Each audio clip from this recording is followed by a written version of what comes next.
It's so stupid, it's positively brilliant. The brilliant ones. Charlamagne the God. Andrew Schulz. We are the brilliant idiots. And listen, today's show is brought to you by Squarespace.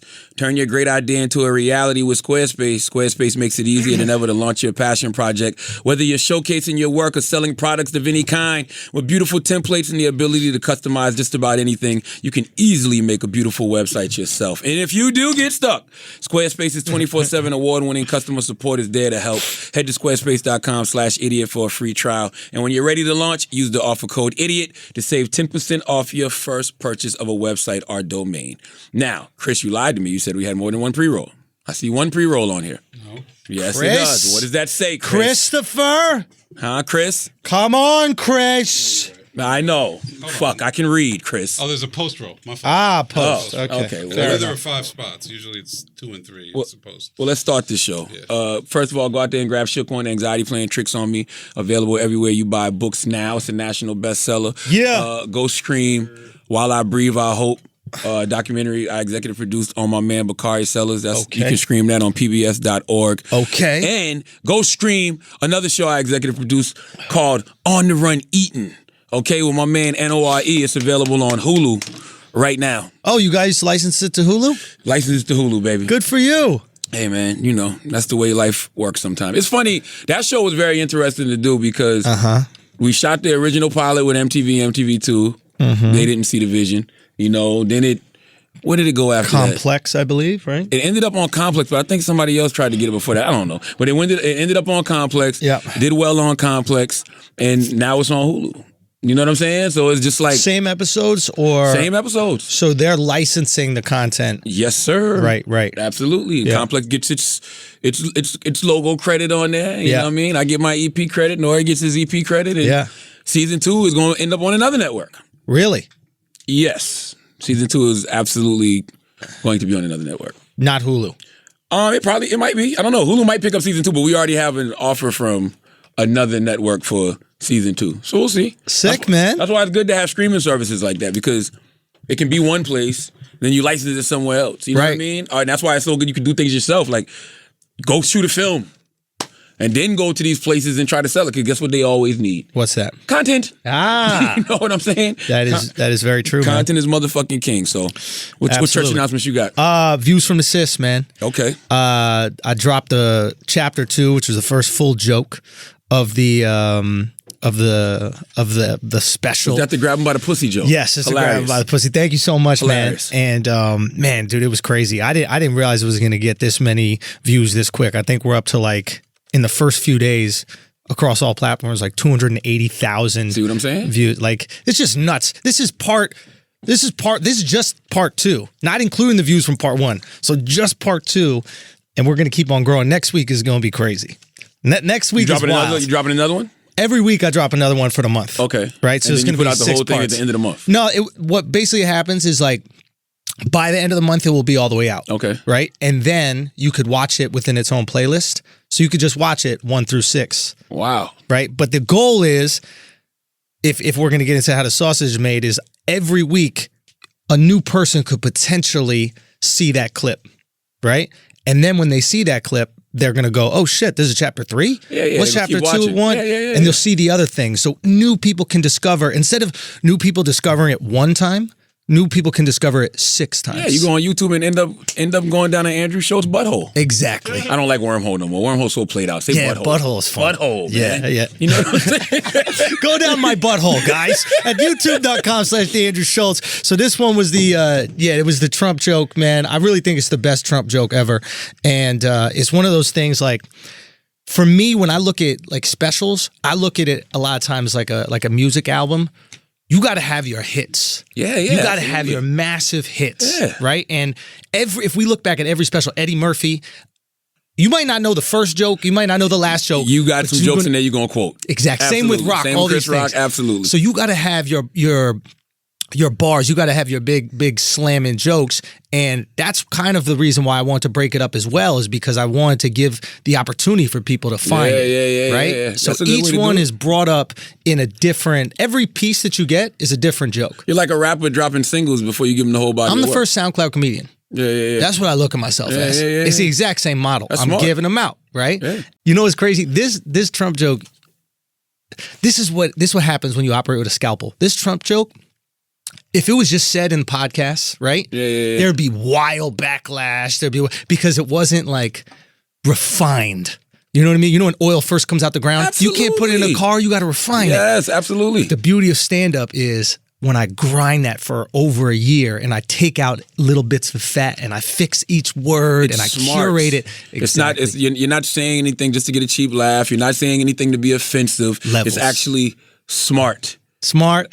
It's funny, but there's levels to it. It's like, so you guys can go check it and then tell me what y'all think. But And context matters. You're on stage. of course, context matters. You know what I'm saying? The whole, for those of you guys who haven't seen the joke, the premise of it is Trump was 100% right when he said about grabbing pussy. Don't give it to him. I'm not going to give the joke. I'm just saying that's the premise, right? Yeah, He was yeah. 100% right about grabbing pussy. You go check it out. But what I realized is like I was looking at the likes versus dislikes on YouTube, right?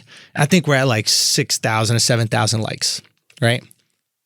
We're at 40 dislikes. Not 400, not 4,000, 40. Yeah. And this is what I've been trying to prove to the world. It's like, if you operate with a scalpel, there's no topic you can't touch. There's no such thing as something That's why off. that's why I always say that's why you get in trouble on the podcast. That's Yes. why we get in trouble on the radio. Because Yes. a lot of times we're just having conversation the way that we would be having conversation amongst each other. We haven't fleshed these things out. We're figuring them This out is in the real fleshing out. time. Yes, we're figuring it out in real time, just like y'all. Yep. If you would just give everybody a little time to flesh things out and figure things out, you'll realize we're not really trying to fucking offend you. Bro, You know what I mean? I mean, that's why I do this show, Inside Jokes, right? And you would actually be great for the show, even though you're not a stand-up, but just the way that you think about content, your brain wraps around it like jokes very funny, very well. And the whole idea is like, I like showing comics process with jokes, Yeah. but more importantly, I need to show people how we come up with them. Right? It's a puzzle to us. Yeah. We're not trying to hurt your feelings. We're not trying to offend you. We know that we're bullfighting. You know what I mean? Like for me, comedy, it's not boxing, it's bullfighting. It's just another observation of the world. Yes, but like you said, it's a little rough in the beginning. Yeah. Like Patrice O'Neal will always say, unfunny jokes and funny jokes start from the same place. Yeah. You got to give us time to get there. Yeah. You know? So it's like, I need to show that process to people, and hopefully even people listen to podcasts now that they might be like, oh, Schulz is problematic. And then when you see where the idea that was initially problematic here ends up on stage, you'll be like, oh. I think it's like losing your virginity. Go. Whether you're getting your butthole penetrated or your vagina penetrated. Right. Hurts a little. Little rough at first. Little pain in the beginning. You know what I'm saying? The first time might be actually very painful. Right. But eventually it becomes a pleasurable experience. Probably the most pleasurable experience that we all experience on this 100%. planet. All right? That's So a great way of looking at that's it. all. Yeah. Just get that goddamn hyme busted at first. You know what I mean? A lot of anal references right off the top, bro. Who'd you last interview in there? I can't get that fucking Michael Jackson shit out of my mind. When they said Michael like to let the little boys bend over and he just looks at their buttholes and masturbates, which I don't believe, by the way. Oh, but is Jesus that? Christ. I didn't get to that part. I tapped out after I like didn't watch 30 that minutes. shit. It was boring. First of all, They seemed to enjoy it. They seemed like they enjoyed their time with Mike too much. I didn't watch it because I just think it's unethical. Yes. And when you got two people, and this is what I've been saying this for months, but I forgot this part. Yeah. Two people who defended Michael under oath against another little boy named Jordan Chandler. Right. Jordan Chandler was suing him. Wade and what's the guy named Jimmy? Wade and Jimmy, they defended Michael against this kid. So my thing is this: I'm not about to sit here and act like Wade and Jimmy are some type of heroes. And that's just hypothetical because I don't believe them. But if hypothetically what they're saying is the truth, I'm not about to look at them like some type of heroes because where was their apologies to the little kid? Right. That they defended Michael against. That little kid ain't getting no justice. That little kid don't got no closure. That little kid ain't on the HBO special. I mean, not a little kid no more. But I'm just saying, he's not on the HBO special. Here's a question I have. Do you think they regret it? Do they regret what? Having that relationship with Mike. No. Why would they regret it? I don't think they do. I know this sounds crazy, but like I'm looking at Wade Robson, right? And he literally did everything that he wanted to do with his life. Yeah, it depends what you think, though. If you think that Michael actually molested these young boys, let's say hypothetically he did. They probably regret. You think Wade Robson's making it out of Australia and becoming like one of the most popular and famous dance choreographers? No. Without Michael's I don't know. Iggy relationship? Azalea made it. Say again? Iggy Azalea made it from Australia. I don't know. She had to fuck a black guy too. Oh, did she? Who'd she fuck? ASAP. Oh, okay. Just saying. Yeah. That's the way out of Australia. If you're listening from Australia. We found your way out, mate. I just thought it was unethical, and everybody said the same thing. I did not watch it. I did not watch it on purpose. I didn't miss it. I chose not to watch it. I was watching the fucking BET Social Awards. Okay, and on Monday I was doing nothing. All right, I didn't give a shit. It wasn't trending. Right. HBO thought that they was about to have a goddamn Surviving R. Kelly moment, and everybody was going to be on board. Right. Nope. You know why? Because this situation was too sketchy. Right. And it's too much gray area. Right. And there's not enough evidence to say that Michael did this. You know what I'm saying? People can say, yo, Michael didn't do it. I don't see evidence that says either or.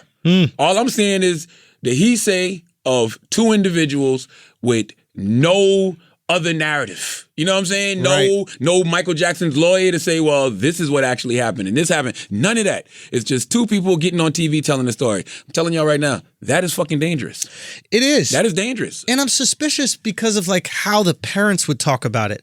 They would talk about this time of their lives with such excitement.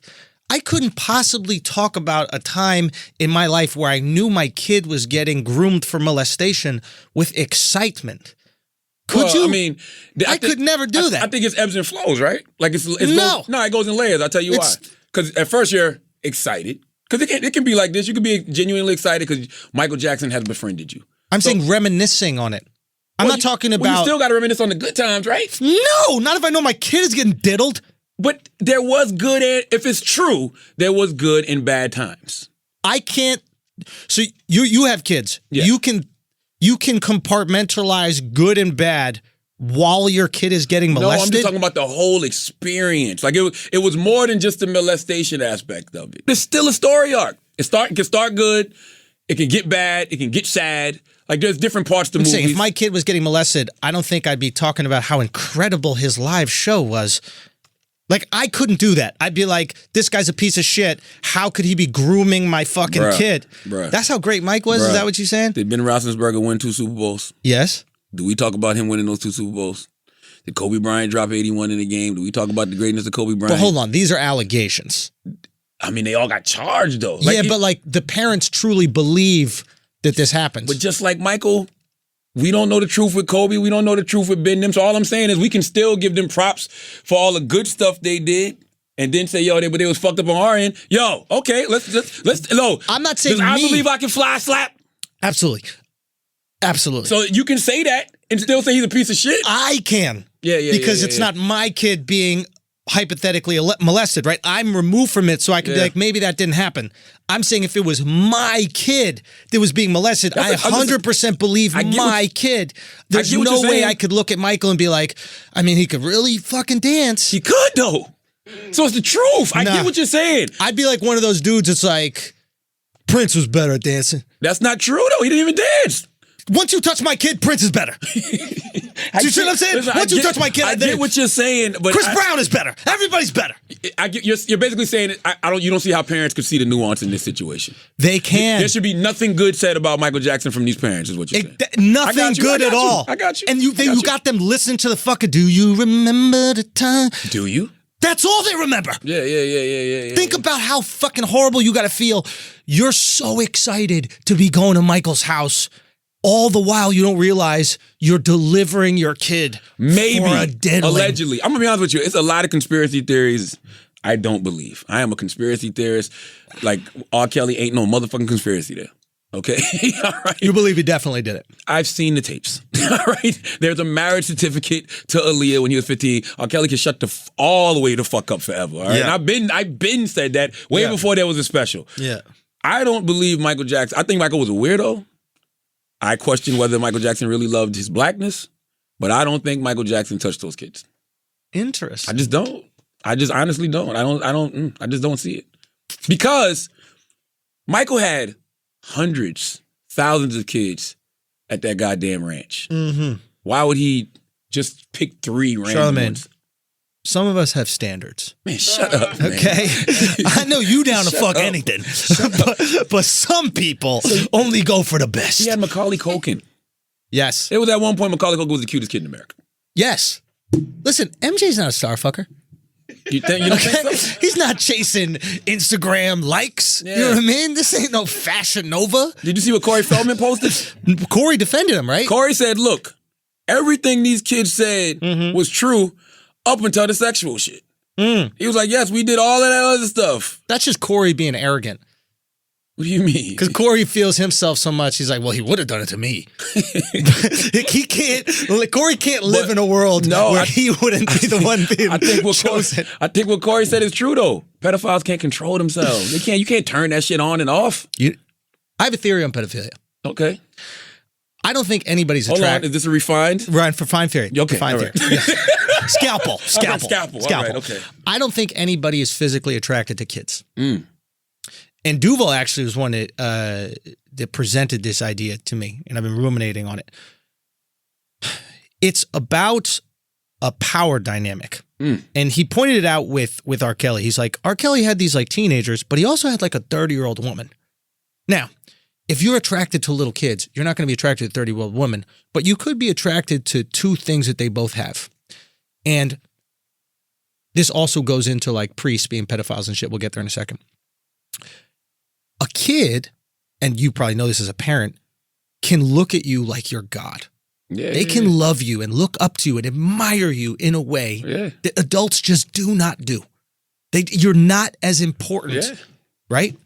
I think that these pedophiles are attracted to that. The power that they have over these people. Power, this undying affection and love. You are God to them. And then we ask, well, why do they become priests? Being a priest doesn't make you the pedophile. Being a pedophile makes you want to be the priest, because what do priests have within their community? Undying love and affection and power. The entire community, adults and children, are coming up to you. Please, can you give this message to God? How can you help me? You are essentially this godlike figure. I agree with that. I agree it's power dynamic, but I also agree that something psychologically is off. You know what I mean? Absolutely. But I don't give a shit. Yeah. You know what kill I'm him. saying? Bury him under the ground. Fuck them all. You know what I mean? Bury him under the ground. I'm just saying, if we're trying to understand why they have the attraction to kids, it's not that they're looking at this boy body or little girl body and be like, ooh, I'm turned on by that. It has nothing to do with it. It's they're looking at this person that views them as God. And they get turned on by that. Definitely see that. And those people are fucking dangerous. And it's control. Yes. You know what I'm saying? I can see that. Like when like, fuck, you take a girl that don't have nothing, buy her McDonald's every day, a pair of fucking sneakers, you know what I'm saying? She looking at you like, you know what I mean? Yeah, I can see that. I listen, I don't give a shit though. You know what I'm saying? I saw R. Kelly on Gayle King screaming for motherfucking help. I don't want to hear that shit no more. Yeah. We 20, 25, 30 years too late for that shit, buddy. Fuck your tears. All right? It's time for you to pay the piper, Piper. All right? It's time to go pay the motherfucking piper. Now, this is what I think is going to happen, and this is why I think it's very dangerous that Gayle King interviewed him. Okay. Right? I don't see any reason to interview R. Kelly other than entertainment purposes at this point. Okay. Unless he's coming to confess. Unless he's coming to say, I'm fucked up.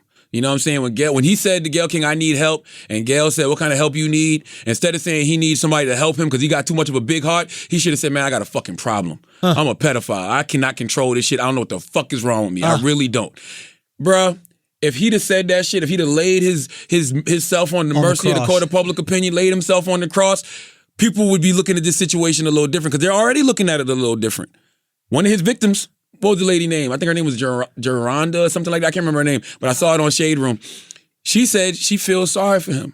She said he shouldn't go to prison. He needs some motherfucking help. I'm starting to hear those little whimpers of people having sympathy for him, right? He fuck around and go to trial, do a couple more interviews like this, where he's looking out of his mind, looking disheveled, looking crazy. Vulnerable. Yeah. Motherfuckers start humanizing this piece of shit. And then they be like, you know what, he don't need to go to prison. And now you're saying Gayle is enabling that in a way. I don't think she's doing Not it on knowingly, purpose. Yeah, but it's happening. I don't think she's doing it on purpose. Because there's no reason to interview him unless he's coming to confess his sins and say, look, I got molested when I was a child, hurt people, Right. just anything like that. Right. Other than that, I don't see the reason to do it unless you just bringing them in for the ambush, which I'm all about that life. Unless you just bringing them in to say, you peed on that little girl, and you fucking take a water bottle and squirt it on, stupid shit. Like, unless you really in there just to really ham this shit the fuck up, there's no reason to do it.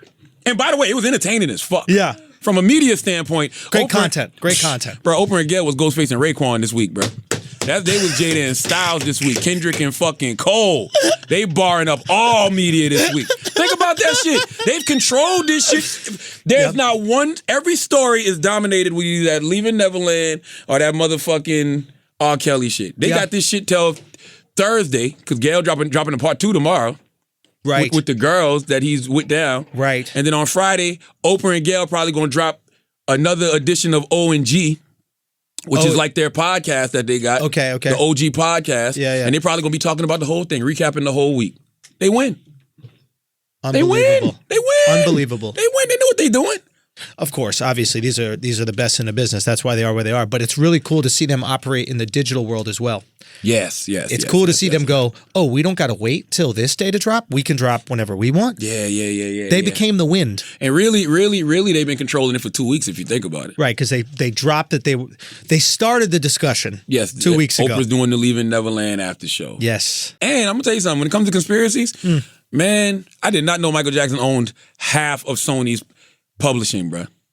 Sony ATV. I did not know that. I knew he owned the Beatles catalog. I didn't know he owned 50% of all Sony ATV's publishing. Michael's whole life while he was alive, he was saying, they're going to kill me for this publishing. They're going to kill me for this publishing. He did this one interview. He goes, as soon as I acquired this motherfucking catalog, my life changed overnight. He said, immediately, I was wacko jacko. I was a child molester. I was broke. I was like, if there's any case for a conspiracy theory, it's Michael motherfucking Jackson. This is really interesting to me. That's what I want to see. They'll figure it out. Blanket will figure it out. Paris will figure it out. I'm saying, Janet's still alive. That's the other thing, too. What? Oprah acting like she don't got to see Janet sometime in the future. Oh, she gonna have to see. Janet gonna pull up. Janet's still out here. Janet gonna pull up. Janet gonna pull up whispering loud. All right. All right. Whispering loud. Oprah, I have to tell you something. How dare you? How dare you, Oprah? He gave you your highest rated interview ever, Oprah. How dare you? You didn't even call us. She's whispering like a motherfucker, right? But she's whispering loudly and aggressively. What if she actually just spoke at regular volume? Who's No, dead? what if for the first... No, she says she does, but what if for the first time we heard Janet just be like, listen, bitch, we're not going to play with these documentaries no more. Right? Like, what if it came out? Whoa. If she's talking a regular tone, That'd be shocking. That's frightening. Bro, that'd be more shocking than a titty. That's what I'm saying. If Janet talking a regular tone, that'd be frightening as fuck. If she just went on Instagram Live, I had about enough of this bitch, Whoa. Oprah. I had about enough. You done used bitch one too many times with Oprah's name next to it now. You have to stop Through that. Janet. Oh, and speaking from her It's perspective. through Janet. I'm scared of that. Yo, anxiety playing tricks on you, fam. I'm scared of that. I don't want no smoke. Okay, I've seen the YouTube conspiracy video where they said Oprah pulled up on Dave Chappelle and told Dave Chappelle take a break. The last thing you need to do is go on YouTube because that shit will drive you crazy, fam. Do not get off YouTube. Get off YouTube, bro. The son. YouTube conspiracies be wild. It's over, Charlamagne. It's over, Charlamagne. He about to be a recluse. I'm telling you, YouTube is not for you, Listen, Charlamagne. have you ever seen the Dave Chappelle one? Where they say the Black Illuminati pulled up on Chappelle, led by Oprah, and told Dave he needed to take a break because she did not appreciate that little goddamn sketch Dave did when Dave was married to Oprah. I don't know. All I'm saying I heard they pulled up on Jamie. Jamie who? Jamie told that story. Jamie who? Jamie Foxx, Who pulled up on Jamie? Denzel, Oprah, and a few others. Oh, no, yeah, but that was after he... Before he They won were the like, Oscar. yo, you're about to win this Oscar. Yeah, you need to straighten Don't the fuck up. fuck it up for us. You're out here partying this shit like that. So I could believe if they pulled up on Jamie that they would pull up on Dave. Have they pulled up on you? That's a yes. That's a yes. No, That's not in that a way. yes. No, not in that way. I mean, I definitely have conversations. You know what I'm saying, but not in like that way. It's just like basically know the power of your platform. type conversations. You know what I'm Right. saying? You got a very large voice. You move things out here, which is something that I'm already aware of but anyway. sometimes Yeah, it's yeah, nice yeah. to hear from. Yeah, from and I mean, goats. and you're right. When you do have this platform, you should be, very responsible with it. That's why I go back to the Gayle and R. Kelly thing. I wouldn't have gave R. Kelly that platform. 2 years ago, I told y'all.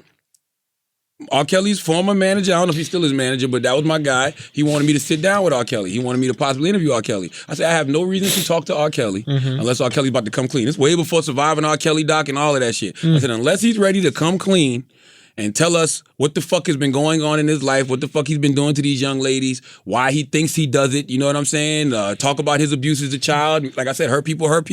There's nothing to talk about. So if I was Gayle, I'm not mad at it because it's entertaining as fuck, and she gave us to do Michael Jordan crying face meme. You know what I'm saying? But I wouldn't have seen the need to do it. That's fair enough. You know what I'm saying? It's just amazing to see the power Of Beijing. of Beijing. That Beijing is a motherfucker. Who on bro. Kelly? What? Yeah, that yeah, shit. that That shit shit look made me good. realize how stupid Beijing really fucking. I don't know looks. what Beijing is. That fucking black shit, man. The shit that's on his fucking head. You so thought that was that's his not hair? his real hair? Hell no. What is it? The same shit they use to spray paint the subways in fucking Harlem.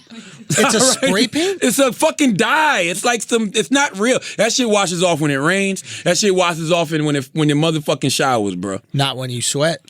Yes, it does. Wasn't watching off in that interview. He ain't really sweat that crazy. That's why they kept coming in with them fucking touch-ups. Fair enough. You know what I'm saying? Yeah. They kept coming in with them touch-ups, and y'all didn't see the fan that was over R. Kelly, keeping him cool the whole motherfucking time. When he stood up, he got out of the way of the fan. That's when the motherfucking sweat came in, and that's when immediately the glam squad came in to make sure that shit don't drip all over the motherfucking place. So there's a different thing where people are getting real hair though, right? Like Tyga has real hair. Stupid.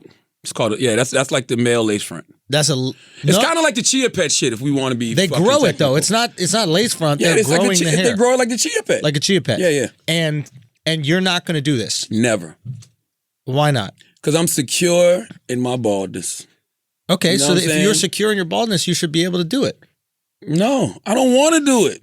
I don't know. First To of all, that's me, too much maintenance. I don't have time for that shit. Like, I'm not a maintenance that's type a of better guy. excuse for it. But Yeah, if you I'm were not a secure in maintenance your type of baldness, guy. you would just do it because Nah. it doesn't matter to you either way. You look stupid. No, you look good. R. Kelly looks, I'm going to be honest with you. R. Kelly looks great for a man who's had a steady diet at McDonald's his whole life. Yes. But that motherfucking Beijing looks dumb as shit on R. Kelly. Like, and I think that's what don't caused, think so. I think that's what causes his breakdown.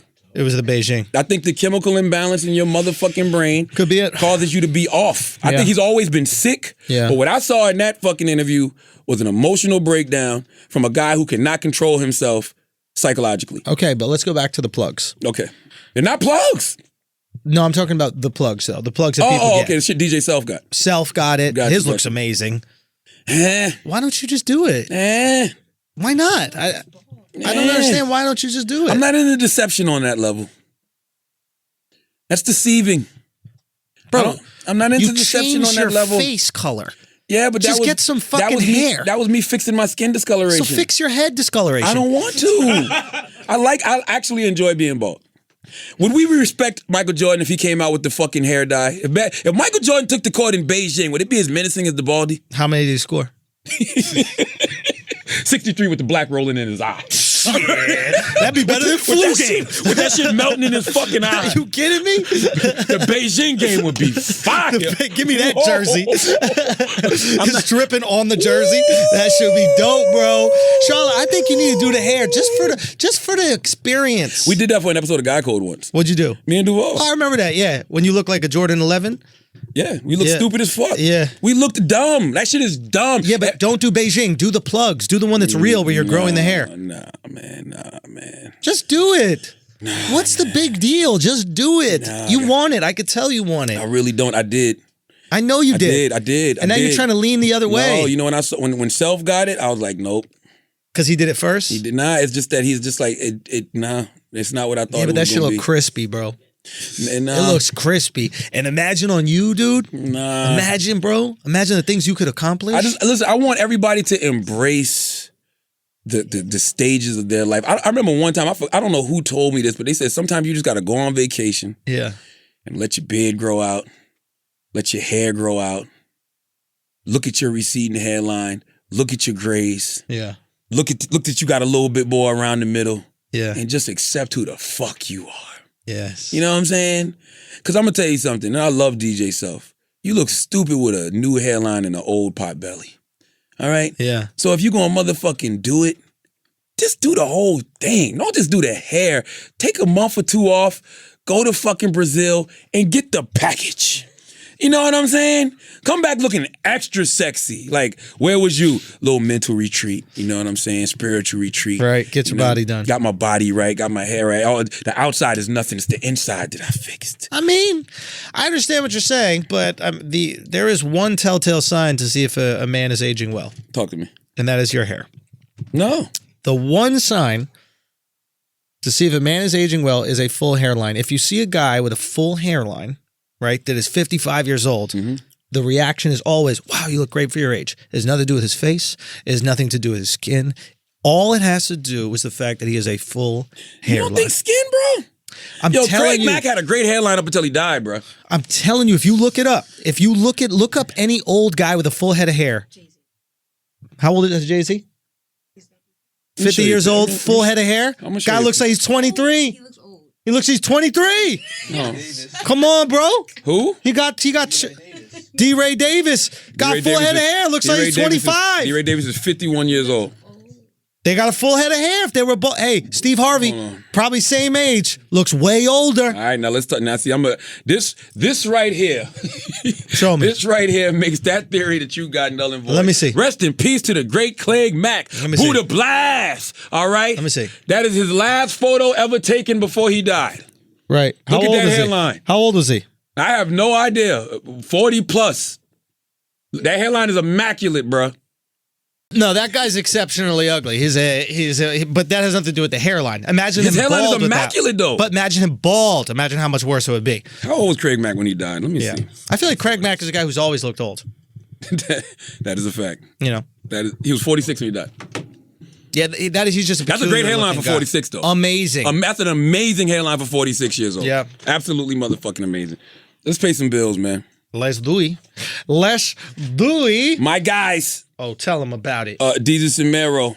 Today's episode of Brilliant Idiots is brought to you by Deezus and Mero, the all-new weekly late-night talk show that's available now on Showtime. The guys are starting off strong. I've seen, what's her name? Alexandra Cortez. AOC. Ocasio-Cortez. I saw 2 Chainz on there. I saw Don Cheadle on there. Like they're starting off strong. I even saw one of their sketches go viral. The sketch they did for the Green Book movie. Yes. That went viral. Good sketch. Jesus had the motherfucking Beijing in his shit, but we're not going to talk about that. Now, the Bronx's own Jesus Nice and the Kid Mero, they bring their illustrious take on current events, politics, sports, and pop culture, all while talking spicy with the week's hottest celebrity guests, all right? New episodes of Jesus and Mero come out every Thursday at 11 p.m. only on Showtime. And now, exclusively for Jesus and Mero fans, you can stream Showtime for only $4.99 a month for 6 months after a 30-day free trial. To secure the deal and support the brand, go to showtime.com/hive. Offer available for new subscribers only. Expires March 14th. It is crazy how R. Kelly's going to prison, though. Let him go to prison. He deserves to go to prison. Yeah, he's going to go. He'll get what he deserves. And for everybody saying that, R. Kelly, he needs some type of psychiatric help, he can get that in prison. Get that in prison, baby. You know what I'm saying? Get that in prison. Give him a little chemical castration. You know what I mean? I'm okay with that. I'm supportive of that. By the way, if he comes home ever, Yeah. he's got to get chemically castrated. I'm 100% supportive of that. Because the problem with being a pedophile is he won't even admit that he's a pedophile. So that's the first sign to getting help for anything that you're going through. Right. You have to first admit that you have a problem. For whatever reason, R. Kelly does not think he has a problem. Yeah. Which psychologically intrigues me because I want to know how he sees these women. Well, here's the thing. I don't think castration is going to stop it. That's true because he eats ass crazy. Because he eats ass like crazy. No, because, again, it's a power thing, right? The sexual component is wrapped into the power dynamic. It's very similar to like serial killers and that kind of stuff. It's like they want that extreme power and control, and then the sexual component is tied into it. So in order to achieve orgasm, they got to do this, murder, all that kind of stuff. You don't think it's all driven by sex, though? I mean, think about R. Kelly's music. I think they're intertwined, right? But he needs that adulation. He needs that love. He needs people to look at him like this godlike figure. Yeah. I don't think that goes away without balls. I think he might not have, he won't be able to have sex with them without balls. He just won't physically be able to do it, but he'll still be able to manipulate people, and he'll still be able to punish people and abuse them in other ways because he needs that to fulfill himself. I think chemically castrating R. Kelly would be the worst thing that ever happened to him because he loves his dick that much. Seriously, every song is fueled, is sex driven. Yeah. Every Bump single and song, grind. bump and grind, all that shit. He's a sexual being. We watch this man come, pee, and then come in a matter of seconds. Yeah. That's different.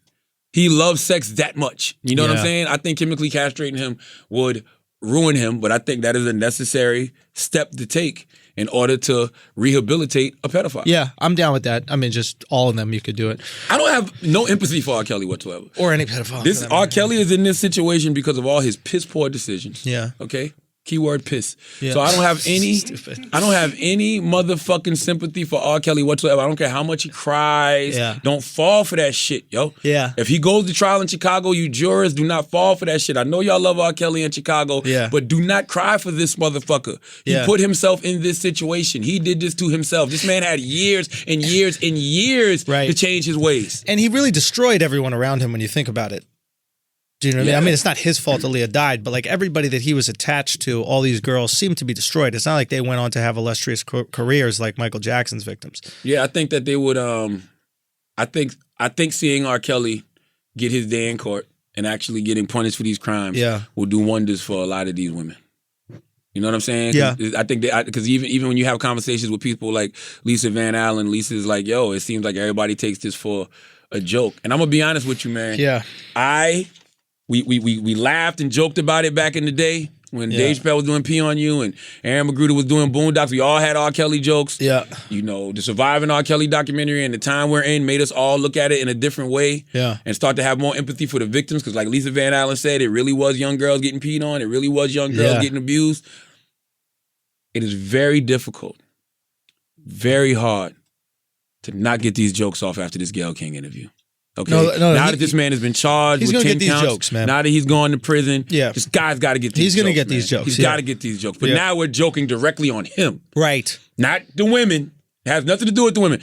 We're joking on him. On him. Don't feel sorry for you, bro. Yeah. Cry, motherfucker. Cry. We don't give a shit. I don't. Yeah. I can't speak for nobody else. Yeah. I don't give a shit. I don't give a shit. Not at all. If we're ready to move on from R. Kelly, I have a theory. Yeah, I'm over. Give me a theory. All right, can I say one more thing? Please, yeah. I just need some white celebrities to really start acting up. Okay. There's been no white celebrities acting up to the level of the Jussie Smolletts.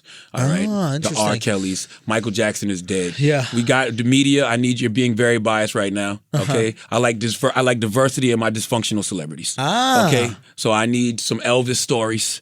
All right, I don't know who the popping white actor is that can fake a hate crime. I just need some more. I need diversity with my dysfunctional stories right now. Yeah, we've been pretty good. That's unbelievable.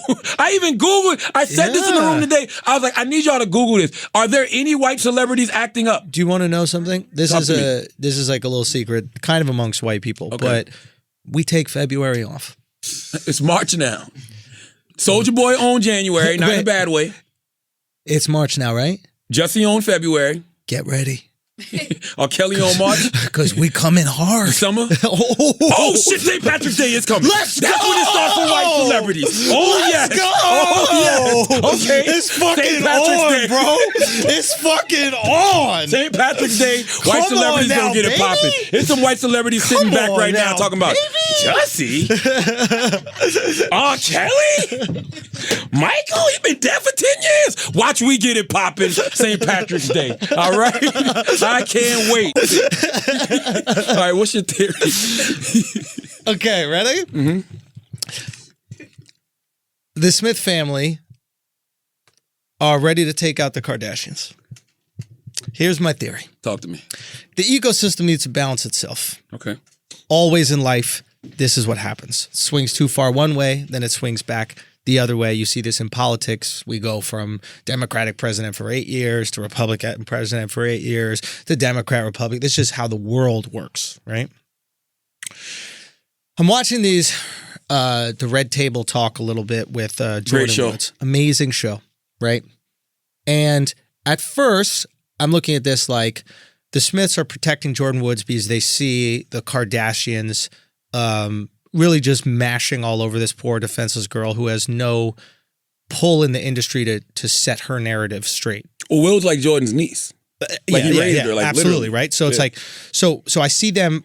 I didn't know that initially, right? And then I looked in, I was like, oh, this is someone related to them. So they're reaching out to her to protect her because they understand the importance of narrative. And there's only few people with the power to set narrative, right? Kardashians have immense power. So they can set the narrative going. Jordan Woods is seducing got a million platforms. Tristan. Yeah. She's doing it. Everybody gets behind it, billions of dollars. You can expose her, make her look stupid, etc. So the Smith family comes in and they're like, nah. We got some influence out here too. We're not going to let you bury this girl. She's going to tell her side of the story. We're going to make sure of it. Come on, Red Table Talk, sweetheart. We got you. Now, at first I'm like, this is a really beautiful thing that they're doing. And then I took a step back and I go, wait a minute. This is a power grab. You have to take power. It's not given to you. You have to rip it out of somebody's fucking hands. That's how power works. The Kardashians stand for most things, and this is maybe romantic to put it, but evil, right? Their business is built off a very shallow approach to physicality and aesthetic. They're selling insecurity. I wouldn't call it evil, but not the right way. The way we traditionally want people to get it in America, they did it in a non-traditional way. And you could argue that they're kind of feeding off of people's insecurity and feeding off people's fear. Oh, you're not beautiful enough, right? Well, do this and use these lip things and then you'll be beautiful. Yeah. Oh, your ass isn't big enough. Well, maybe you should get ass implants. You should do all these things. Look how wealthy we are. They're really putting on a pedestal all the things that we would deem negative, right? Yeah. They're feeding on, like if it's the Matrix, they're Agent Smith, right? And they're spreading. They're real anti-heroes. They're anti-heroes, and more of them, right, are growing just like Agent Smith, right? Now you have the Jenner clan, and everybody's keep on doing it. Now, so you have the ecosystem is waved in one way, all the way Kardashian with the negativity, right? And then out of nowhere, the Smith family comes and they are the exact opposite, right? They're the Neo. They are raw positivity and raw talent. They're everything that the Kardashians are not. If you look at the Kardashians, you're like, what the fuck do they even do well? If you look at the Smiths, you're like, yo, Jaden can actually rap? What? You look at Will, you're looking at an all-time superstar. Literally the definition of it, right? 100%. Magnetism drawn to him. Amazing actor, amazing performer, what it is. Jada, same way. You're looking at this whole family. Willow. You're looking at this whole family of talent, but positivity. Even Red Table Talks is this discussion, multiple generations trying to understand each other. It's not judgmental. It's really open-minded. So you see this raw positivity coming. It's Neo in the Matrix, right? And I think they saw this example. And now they're on social media. Now they're on all the social platforms. Now they're on Instagram, YouTube. Will is going in on YouTube. And I think they see this as an example, not only to protect Jordan, but also to take the crown, also to take power and defeat the Kardashians and be America's or the world's social media family, right? And the greatest irony in this whole situation is who was originally offered the role of Neo in The Matrix? Will Smith. Yeah, I can see what you're saying. I look at it, dude. It's like it's right in front of us. I like that theory, but I think that we're underestimating the fact that both of them can coexist. Yes, they can. Yeah, I don't think that they cannibalize each other in any way because I don't think Will wants to do what the Kardashians are doing, and I don't think the Kardashians. Well, no, maybe the Kardashians do want to do what Will is doing. I doubt it though. I don't think they can. I don't think they can either. I don't think. Yeah, that's I think their business is drama. Yeah. I think their business is. So in a lot of ways, and I said this once again, being responsible with your platform. Yes, you should have Jordan's back, but you know what you also did, Jada? Promoted season 37 of Keeping Up with the Kardashians that I'm sure is coming at any moment, but it don't matter because Jordan's clean. But what if the ecosystem, the people, all of us that exist in it, start to realize, especially in this time right now where everybody feels like they're losing. What I mean by everybody, I mean every group. Black people think they're losing. White people think they're losing. Jews think they're losing. Mexicans think they're losing. Muslims think they're losing. Nobody right now thinks they're winning in America. Armenians definitely think they're winning. Shit, maybe Armenians don't. They're Kardashians. They getting cheated on left and right. They don't care. But I'm just saying. They buy niggas. But you understand what I'm saying, right? It's like every group in America right now feels like they're losing, right?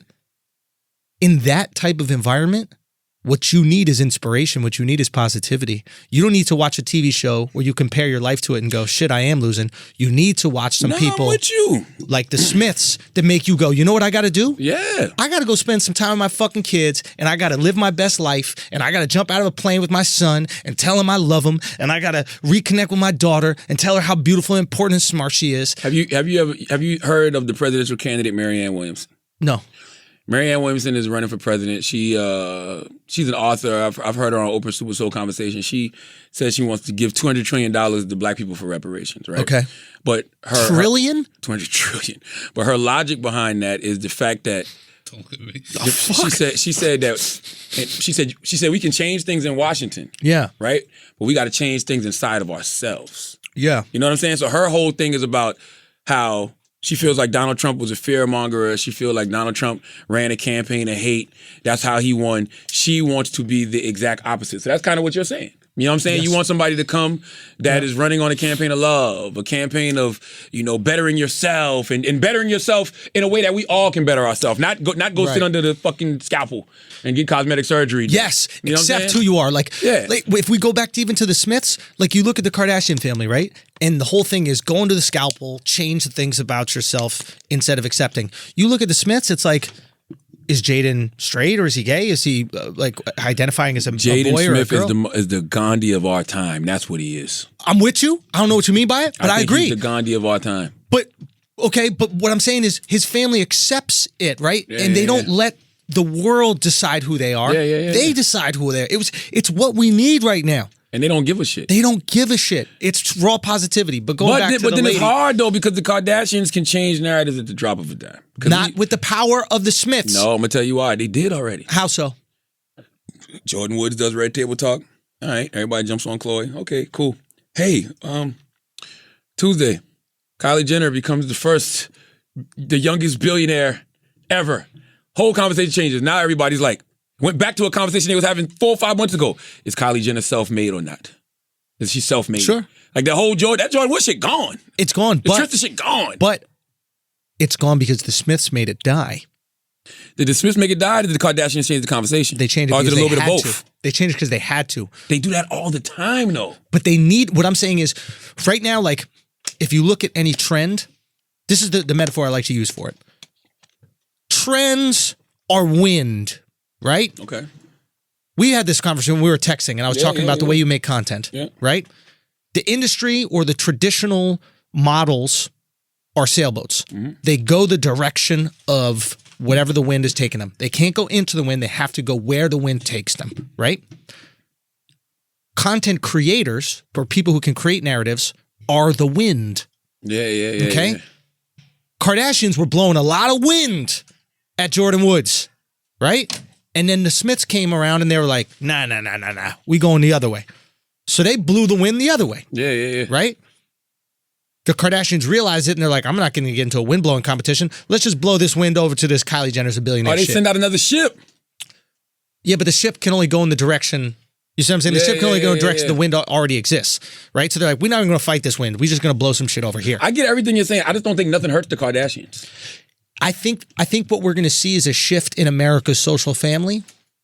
And my bet is within a year, the Smiths are the number one social family in America, and the Kardashians have to accept that number 2 spot, and then ratings will continue to dwindle, and we will be less interested in them than we ever have been. I'll tell you why That's I think that's feeling. possible. First of all, before I move on, I would like to say that somebody is leaving for Aruba, but they're in here eating cheese puffs. And I would just like to say that for whatever reason, this person has been dieting for the past 2 months, ready to hit Instagram and put a bunch of little thirst traps up. But now she's eating cheese puffs, which proves my theory right that she's going to ruin everything before she leaves for Aruba. And Alex is on a skinny tea cleanse over here.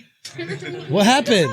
That's what you should. Whatever Alex is drinking is what you should have, and Alex should have the cheese It puffs. doesn't matter. You know why? Microphone. Why? Be eating, No, Taylor, we don't want you on the microphone, T. Diddy. We just want to make fun of you. Let's go sit down, No, and then it we'll make doesn't fun of matter. you more. Yeah. First of all, I'm you're getting good. fucking I've been cheese working puff smell out. all over the microphone. You gonna go to smelling like that? Shut the fuck out. And Look at all over your fingers and shit. Get out of here. Sit It's down not over there. all It over is. It's my underneath your 9-year-old. fingers. Yeah. Oh, 9-year-old with cheese all over Learn your how to fucking eat. fingers. God Come damn on. it, Taylor. Get some gloves. either way, I hope y'all enjoy my pictures when I go. So Why, you gonna really thirst it up? I'm going to thirst it up with his quotes. Do you have some? Bikinis and shit ready? Yeah. Every time you see Taylor post a picture, I want y'all to do this for me. Please, Put you look old. Put you look old. Those 3 words. That's it. I'll handle the rest. All I need y'all to do is every time she posts a picture, just say, you look old. I want y'all to be as annoying as that girl that's always saying, do I have a huge booty on motherfucking Instagram? Be like the spam, okay? That's what I want y'all to do to Taylor. Now, back to this shit. I think you're right about the Smith thing. And the reason I think you're right about the Smith thing is because the Kardashians, in a lot of ways, represent an old guard. They've been reality TV show stars for the past decade. The Smiths are coming in a very non-traditional way. Red Table Talk, you would have to say, is one of the biggest talk shows out here. Without a doubt. They're not even on network television. Facebook. Like, honestly, when I think of TV shows, there's only a few I think top of mind, and a lot of that is just because they've been around for so long. The View, you know, I think about The Real. I think about Wendy Williams. I think about Ellen. Yeah. After that, I'm maybe Dr. Phil or something. Dr. Phil, but I don't even put Dr. Phil in that. Dr. Phil's different. It's a different category. Phil and Oz are in a different lane. Sure. But as far as being in that lane, I don't think none of them are creating better content than Red Table Talk right now. At all.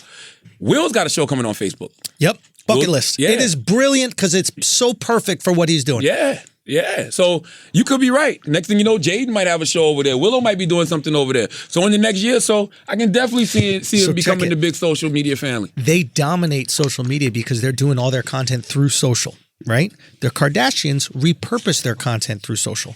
They throw it out through E, and then they'll take some clips and they'll put it on Instagram, or they'll take some clips and put it on Twitter. It's not the fucking same. Because I can walk around, and if my friend texts me, if you text me, yo, have you seen his Red Table Talk? I'd be like, nah, but I'll go on Facebook right now and see it. You can't do that with E. I'm going to tell you that's going to make that shit huge. Will Smith still is a movie star. Still doing big blockbuster movies. He's working on Bad Boys 3 right now. When things like that happen, you get a reminder of how big Will is. Who the fuck this guy is? A lot of this generation doesn't respect how big Will Smith is. But when this Bad Boy 3 comes out, bang! It's gonna be all type of, documentaries, and you're gonna be going back in time like, God damn, this motherfucker Will is a megastar. The same megastar that I can just go online and follow him on Instagram. The same megastar that I can just go watch on motherfucking Facebook. Yep. So it's like it's not even really a high-low. It's just that Will is operating at all the highs. It's an umbrella It's an approach. umbrella. Yeah. Right? I'm going to scoop everything up under the sun. Yeah. And the beautiful thing about the movie is it captures the old heads, you and me, who grew up with Bad Boys. Yeah. Right? We're going to go out. Come on, it's Will and Martin. It's Will and Martin. You cannot, as a late 70s, early 80s baby, not go see Bad Boy 3. You're crazy. Yeah, you can't be a Will Smith fan, a Martin Lawrence fan, and not go see Bad Boy 3. How old are you again? Stop. If you're over the age of 35, if you're over the age of 30, you gotta go. Because Bad Boys 2 slapped. Yeah. How long ago was that? 20 years? You saw Bad Boys 2, no, Alex? Come on.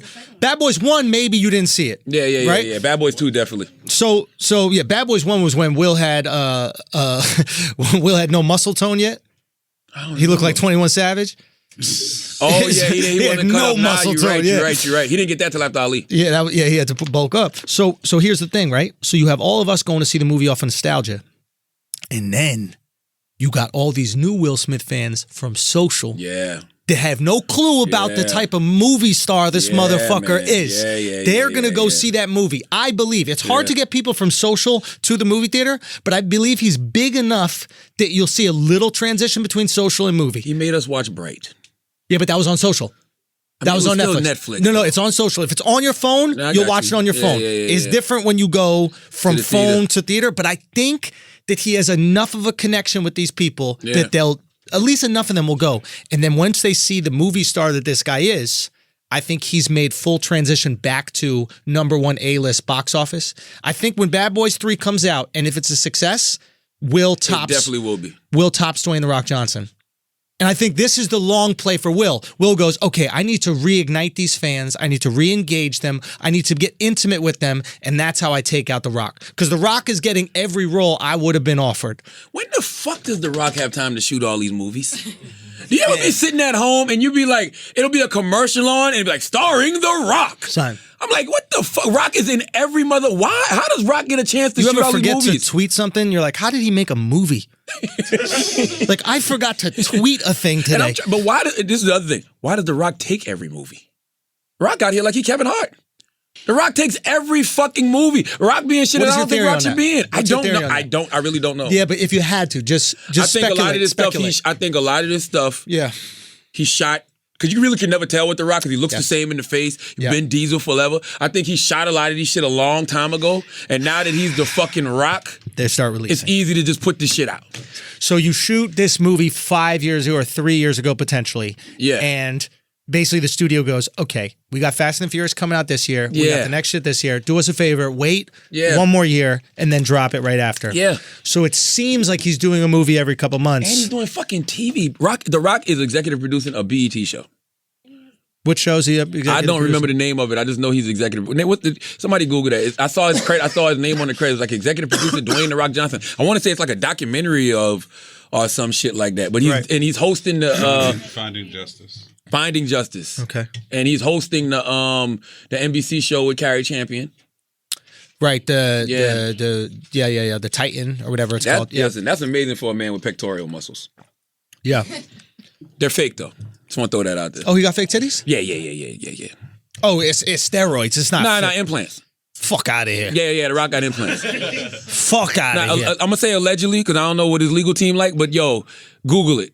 Dwayne The Rock Johnson has pectoral implants, and even if he doesn't, that's the rumor that I'm gonna keep out there because it makes me feel better about my life. All right, Yo, But why Google- Charlamagne hates everyone with implants? Hair implants, chest implants, dick implants. not You really so- hate on hold on. everybody, bro. Chris, is there not stories about Dwayne The Rock Johnson having pectoral implants? Well, no, the opposite. The one I found, he admitted to having male breast reduction surgery. No, that's wrong. No, that's wrong. That's just a motherfucker. Damn, that's how nice he is, exactly. bro. Get the fuck out of here. Yo, Niggas- that's how nice he is at titty strength. Google The Rock pectoral plastic surgery. Why don't you Google pectoral? Because pectorial is nothing. Who is this dinosaur so. that The Rock has on his chest? Yes. Who is this? Who is this dinosaur? I really started typing it. Who is this dinosaur that The Rock has on his chest? Is it? I'm telling you, he's had pectoral implants.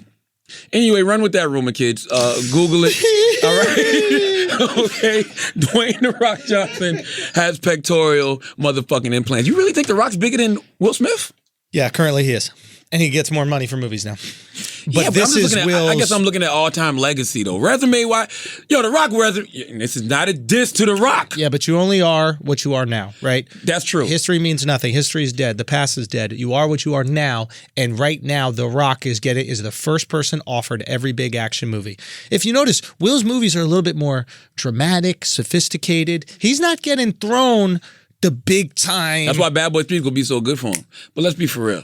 Compared to Will Smith, The Rock's resume in TV and film Come on. is You can't. There's only one character The Rock has ever played that's comparable to any character Will Smith has ever played. Mona? No, The Rock. In the fucking, do you smell what The Rock is cooking? All right? There's no other character that's even remotely as fly as anything Will Smith has ever done that Dwayne Johnson has played except for The Rock in the wrestling ring. You can't even name any of The Rock's characters in movies except probably for Fast and Furious, and I don't even know his name in that. I don't either. Exactly. He's just The Rock. Just And call that's him The Rock in every movie. Exactly. Hold on, let me tell him wait in the lobby. Hold on. Well, I'm going to take a break right now and pay some bills. Guys, did you know that 66% of men lose their hair by age 35? Thankfully, baldness can be optional, Charlamagne. Thanks to forhims.com, a one-stop shop for hair loss, skincare, and sexual wellness for men. So look, here's the thing. I spoke about many times on the podcast for all the new listeners right now. The active ingredient in the pill that they're selling is called finasteride. I've been using it for 9 years. I've got a beautiful, thick, full head of hair. And that's why I look so young for my age, okay? Unlike Charlamagne over here, who is bald and hating on everybody with implants, okay? If you get Hims, it's going to connect you with real doctors. You get medical-grade solutions. You could do it all online. You don't have to go into the doctor, get your prescription, etc. You do everything all online. It's no bullshit. Just look at my hair. Simple as that. You look at my hair. Do you want to keep your hair until you're 35 or past that? Then you just make it happen. The products can get shipped directly to your door. There's no waiting rooms, no awkward, in-person doctor visits. Our listeners get a trial month of Hims for just $5 today, right now, while supplies last. That's while supplies last, okay? You go to the website, get the full details. That's forhims.com. forhims.com/BI. Okay? /BI for the deal. Make sure you do /BI for the deal. forhims.com/BI. Get your hair right. Make sure you age right. All right? Get 4Hims. Now let's get back to the show. Does that make your butt hair grow? I've got an incredibly hairy ass, but it was prior to doing the hymn, so no, it doesn't change at all. Okay. But I do have a lot of butt hair. Got you. Yeah, I just wanted to share. Now Taylor that asked me that earlier. She was like, "Yo, do you shave your butt hair?" And I was like, "No." That means Taylor's eating ass. No, I'm not. She going to Aruba. Hey. She's on her way to Aruba. Do we need to put a doo-doo I'm just emoji after saying. that? You look I old. swear to God. Hey, that's not the only cheese puff she's been eating. Hey. Y'all done? I'm gonna throw a slice of cheese at you and see if it sticks. All right, all right. Taylor's so gassed to go to Aruba. Why do girls get so gassed when Who's they go on taking you vacation? to Aruba? It's a bunch of us. Who's a bunch of you? Friends. You got friends? Bunch of people from Philly. Oh, you got guys going too? Yeah. One hotel My room, cousin and friends. looking like state property in the early 2000s. Damn, When yo. only Beanie was winning. First of all, there's not gonna be no. Are you gonna- If there's a hookup, it's gonna be outside of that friend. You gotta be on the mic. Go gotta chill out. all the way to Aruba to get an STD when you can go right to Germantown. It's right You know what I'm saying? here. Right there in Hop on a fucking Chinatown Germantown. bus. You're going to be there in fucking hour and a half. Yo, you are crazy. Yo, salute to Donald Trump. Yeah. Shouts out DT. MAGA, my nigga. Yeah. All right. Served another NCAA championship team fast food. It happened again? Yes. When? It was the North Dakota State Bisons. You know, they won the 2019 FCS title. I don't even know what the fuck sport that is. All right. FCS? All right. What's that? Okay. Oh, lacrosse? Oh, is it lacrosse? That's all he can get to come. Wow. That's all he can get to come.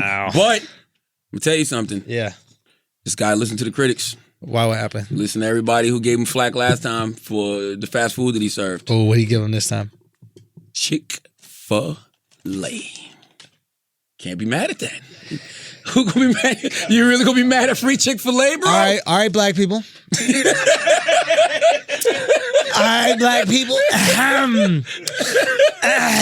You really can't find a way to hate on free Chick-fil-A. No. Now that you know that Chick-fil-A supports Donald Trump, how you feel about it? Are we boycotting? Are we keeping the same energy? It's not that they support Trump. He buys it out of his own pocket. So he sends a little motherfucker to go buy it. They don't know who they're buying it for. Really? Nah, what they say? Hey, this is an order for Donald Trump. I want to order 100 Chick-fil-A's. No, You think they go to the store and get 100 Yes. Chick-fil-A's? Yes. Come Chick-fil-A don't on. deliver, or maybe they do it Uber Eats. I think they do it to the White House. Nah, I doubt it. You could do Chick-fil-A to your wedding if you want. You can have a Chick-fil-A truck pull up at your that wedding. is true. So that's what he had. But you let him know. So you Chick-fil-A guys don't discriminate, bro. say what? Chick-fil-A don't discriminate. Unless you gay. That is a fact. But gay people love Chick-fil-A. They do. All right? There's some gay people who may not agree with Chick-fil-A's policies, Yes. but they agree with Chick-fil-A's meat. There it is. Yes. And it might be a little uncomfortable for them, but so is butt sex. Hey, you know what I'm saying? If we're being honest, Chick-fil-A has been encouraging people to be gay for a long time. Talk to me. What's their slogan? Eat more cock. Don't they say that? No. They do. Don't they say eat more cock? Chick-fil-A doesn't say that. Don't they say that? Don't they say that? Yo, it's What's their true, slogan? man. It might be eat more Eat more cock. chicken. It's Oh. eat more chicken. I'm from South Carolina, so everything. So y'all just call it cock. Chickens are cocks. Yeah, game cocks. Yeah. That's all. But yo, you really can't be mad at Donald Trump. You know what I'm saying? Motherfucking Donald Trump gave the people what they wanted. People say they wanted him to step it up and get the people Chick-fil-A. He gave them Chick-fil-A. God. You know what Man I'm of the saying? people, bro. Huh? Man of the people. He listened. He clearly listened to the outrage from social media. So you really can't be mad at him. I'm gonna tell you something else that happened this What week. happened? I did I had Uncle Ruckus on the Boondocks. Yeah. I mean Uncle Ruckus on the Breakfast Club. Uncle Ruckus from the Boondocks On the Breakfast Club. Breakfast Club. Yeah. How did you have him on the Breakfast Club? Well, You had a call in, or somebody was actually there with you? I had him go. He's in LA. Okay. So I had him go to the iHeart Studios in LA, and he was on the actual ISDN line. And the ISDN line This basically makes it sound like, you're He's in right there, studio. right? Yeah. So what I like about Uncle Ruckus now, if you've ever watched the Boondocks, you know that the character of Uncle Ruckus has evolved, especially now. He's a racist author and radio host, and he's the leader of the fastest American populist Republicans, and he's the county executive for Woodcrest County, Maryland. He's got a lot of, he's a diehard Donald Trump supporter. Right. He had a lot to say about the Democratic candidates. A lot to say. Really? A lot to say about Democratic candidates. What was he saying? Nothing nice. He's for reparations. He did have some nice things to say about Elizabeth Warren, though. What did he say about her? He said that if Elizabeth Warren hadn't lied about being Native American, he would absolutely probably be with Elizabeth in a sexual way. Because she's a white woman. Yes. Got you. Okay. And he says he loves Kamala Harris because Kamala looks like a fine white woman from the back. Yes. But when she turns around, you can see the niggatry in her face. That is such a harsh word. Now, we can do one of two things. Yes. We can continue to talk about it, or we can play it. Why don't we play it? We can insert it in this podcast. Why don't we give it a play? It's 24 minutes long. Yikes. Why not? I mean, I don't got to hear all that, bro. we've given them an hour and 12 minutes of the podcast. That's a lot of minutes. Don't you got to go? Say what? I'm good. I'm looking out for the people, bro. Nobody want to hear this guy talk for 24 minutes. Listen, Uncle Ruckus trended. Really? Number 8 in the United States of America when I played it on the Breakfast Club Tuesday morning. Uncle Ruckus. How long you play it? I played 12 minutes of it on the Breakfast Club. Yeah, let's do like a minute. I think that's a good amount. We can do a good minute of Uncle Ruckus. That's a fair amount. This is the funny thing about Uncle Ruckus. Yeah. People who watch the Boondocks, yeah, they get it. You know what I'm saying? When we talk about context, when we talk about the scaffold, you know what I'm saying? Like, you can have that kind of content when people know what it is. Right. People who did not know who the fuck Uncle Ruckus was in 2019 were triggered. When I say these motherfuckers were triggered, what would they say? When I say they were triggered, they were fucking triggered. What happened? What'd they say? Tell me. He's disgusting. How could you support this? You know, this is what's wrong with America. This guy is black and he hates himself. All I'm trying to do is let both sides be represented. Everybody says the Breakfast Club leans so motherfucking far left. Right. You know what I'm saying? It's not my fault all the liberal candidates request to come on. The right doesn't ever request. Right. Bob Huggins, we were supposed to have Roger Stone one time. He had something come up. Right. It's called a little arrest, you know. Fucking so Uncle Ruckus decided to come on. Right. So, do you think that he represents the right authentically? Nah, he represents maybe like an extreme version. Represents the extreme conservative. He represents the extreme conservative. That's all. Right. But he's got interesting views. I'll say that. He has interesting views on, you know, Donald Trump and what's going on in the White House. Do you feel a responsibility to like showcase both sides? A responsibility? I think it's fair. You know what I'm saying? Right. I think it's fair. I mean, I think that, you know, I'm not saying you have to. I'm just curious. I think it's fair. I think if you're really truly, and I think people think that honesty a lot of times is just, you know, telling your truth, and saying what you think is true. But no, sometimes just being honest is being fair. Like, yeah, both sides should be represented. So you know what I'm saying? So you're saying that the right wing folks just don't try to come on? They don't. We're actually going to be on. We're going to be on Fox News. You know, Fox News has been reporting a lot of Breakfast Club stuff, right? And we're supposed to be on Fox News soon, right? And I don't have a problem going to Fox News. I actually was thinking about it when they first told me. You used to be on Fox News all the time. Well, I used to be with Kennedy on Fox Business News. We're actually going to be on Fox News. Right. You know what I'm saying? Kennedy's show is called The Independents because it's just for people who are just independent. Like, they're in the middle. She's a libertarian. Yeah, libertarian. Yeah. You know what I'm saying? But we're going on like Fox News. You know what I'm saying? And I'm like, why not? You know, I grew up in the era where you see Cameron on Bill O'Reilly. You see Dame Dash on Bill O'Reilly. Great you know interview. What I'm saying? You like, mad? Yeah, you know what I'm saying? like, so why wouldn't I? Why wouldn't we? You know, for whatever reason, the Breakfast Club has become like, and I don't want to say has become, because that's another thing that we got to clear up. Political candidates have been coming to the Breakfast Club forever. You know what I'm saying? It really started around 2015, 2016. It didn't, when we've been on air for the last 2. Right. Coming up on 3 presidential elections. You know what I mean? Barack didn't need us in 2012. You know what I'm saying? We were new. We were upstarts. 2016, Bernie came on. Hillary came on. Like, these people that were running for president came on. Now, every Democratic candidate damn near has come on. We've had Kamala, we've had Cory Booker, we've had Bernie Sanders, we've had Marianne Williamson, we've had Andrew Wang, who I find very interesting, by the way. Very interesting. So the right just isn't requesting to come on. You know what I mean? But if they want us to come on their program, why not? MSNBC invites us on all the time. We've been on with Ari, so why wouldn't I go on with... I think you should. Fox News? I don't have any knock on that at all. I don't see the problem. Yeah. You know what I'm saying? And I watch Fox News. So it's people on Fox News I agree with, it's some I disagree with. Right. First of all, I'm a fan of talent, right? Yeah. I thought Bill O'Reilly was extremely talented. Whether I agree with him or not, I thought he was extremely talented. Yeah. I think Sean Hannity is extremely talented. Tucker's talented. Tucker is, He's talented. The kid is talented. I mean, compared to what has been on Fox, Yeah. he's cool. You know what I mean? Hannity's a beast, bro. Hannity's a beast.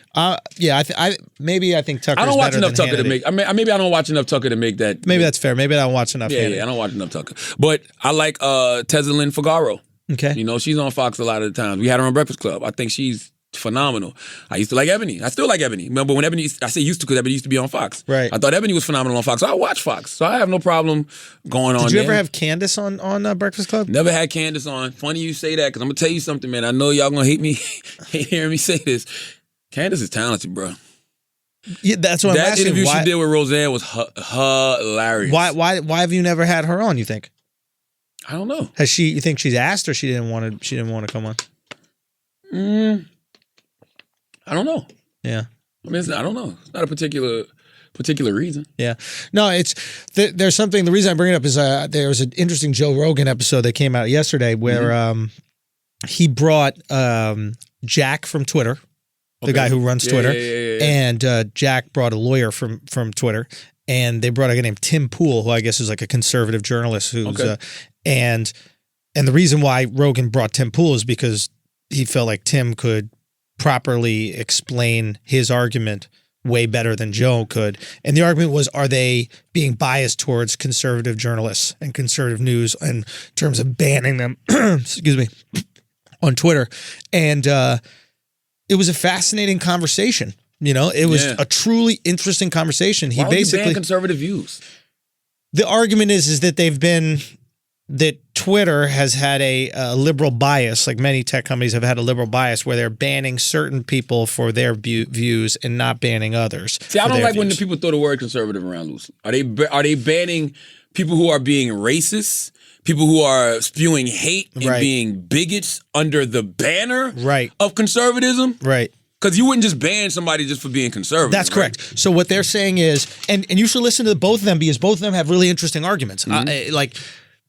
It's a fascinating conversation. Yeah. And right before I answer that question, I just thought it was really interesting to see two groups that usually just yell at each other in their own echo chambers sit down with each other and have that discussion, and only somebody with his power can bring them together. Because most people don't have the power to get two people from completely different parties to sit down and have a thoughtful discourse. Not an angry one where it's just like, I'm trying to prove my point, this, other, but both hear each other's side out. And this lawyer, she was fucking sharp for Twitter.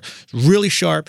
And so to answer your question, like some of the things that Tim Pool brought up, there was this hashtag that was going around called Learn to Code, right? And they were people that got fired from BuzzFeed after they, put out like the fake news articles and shit.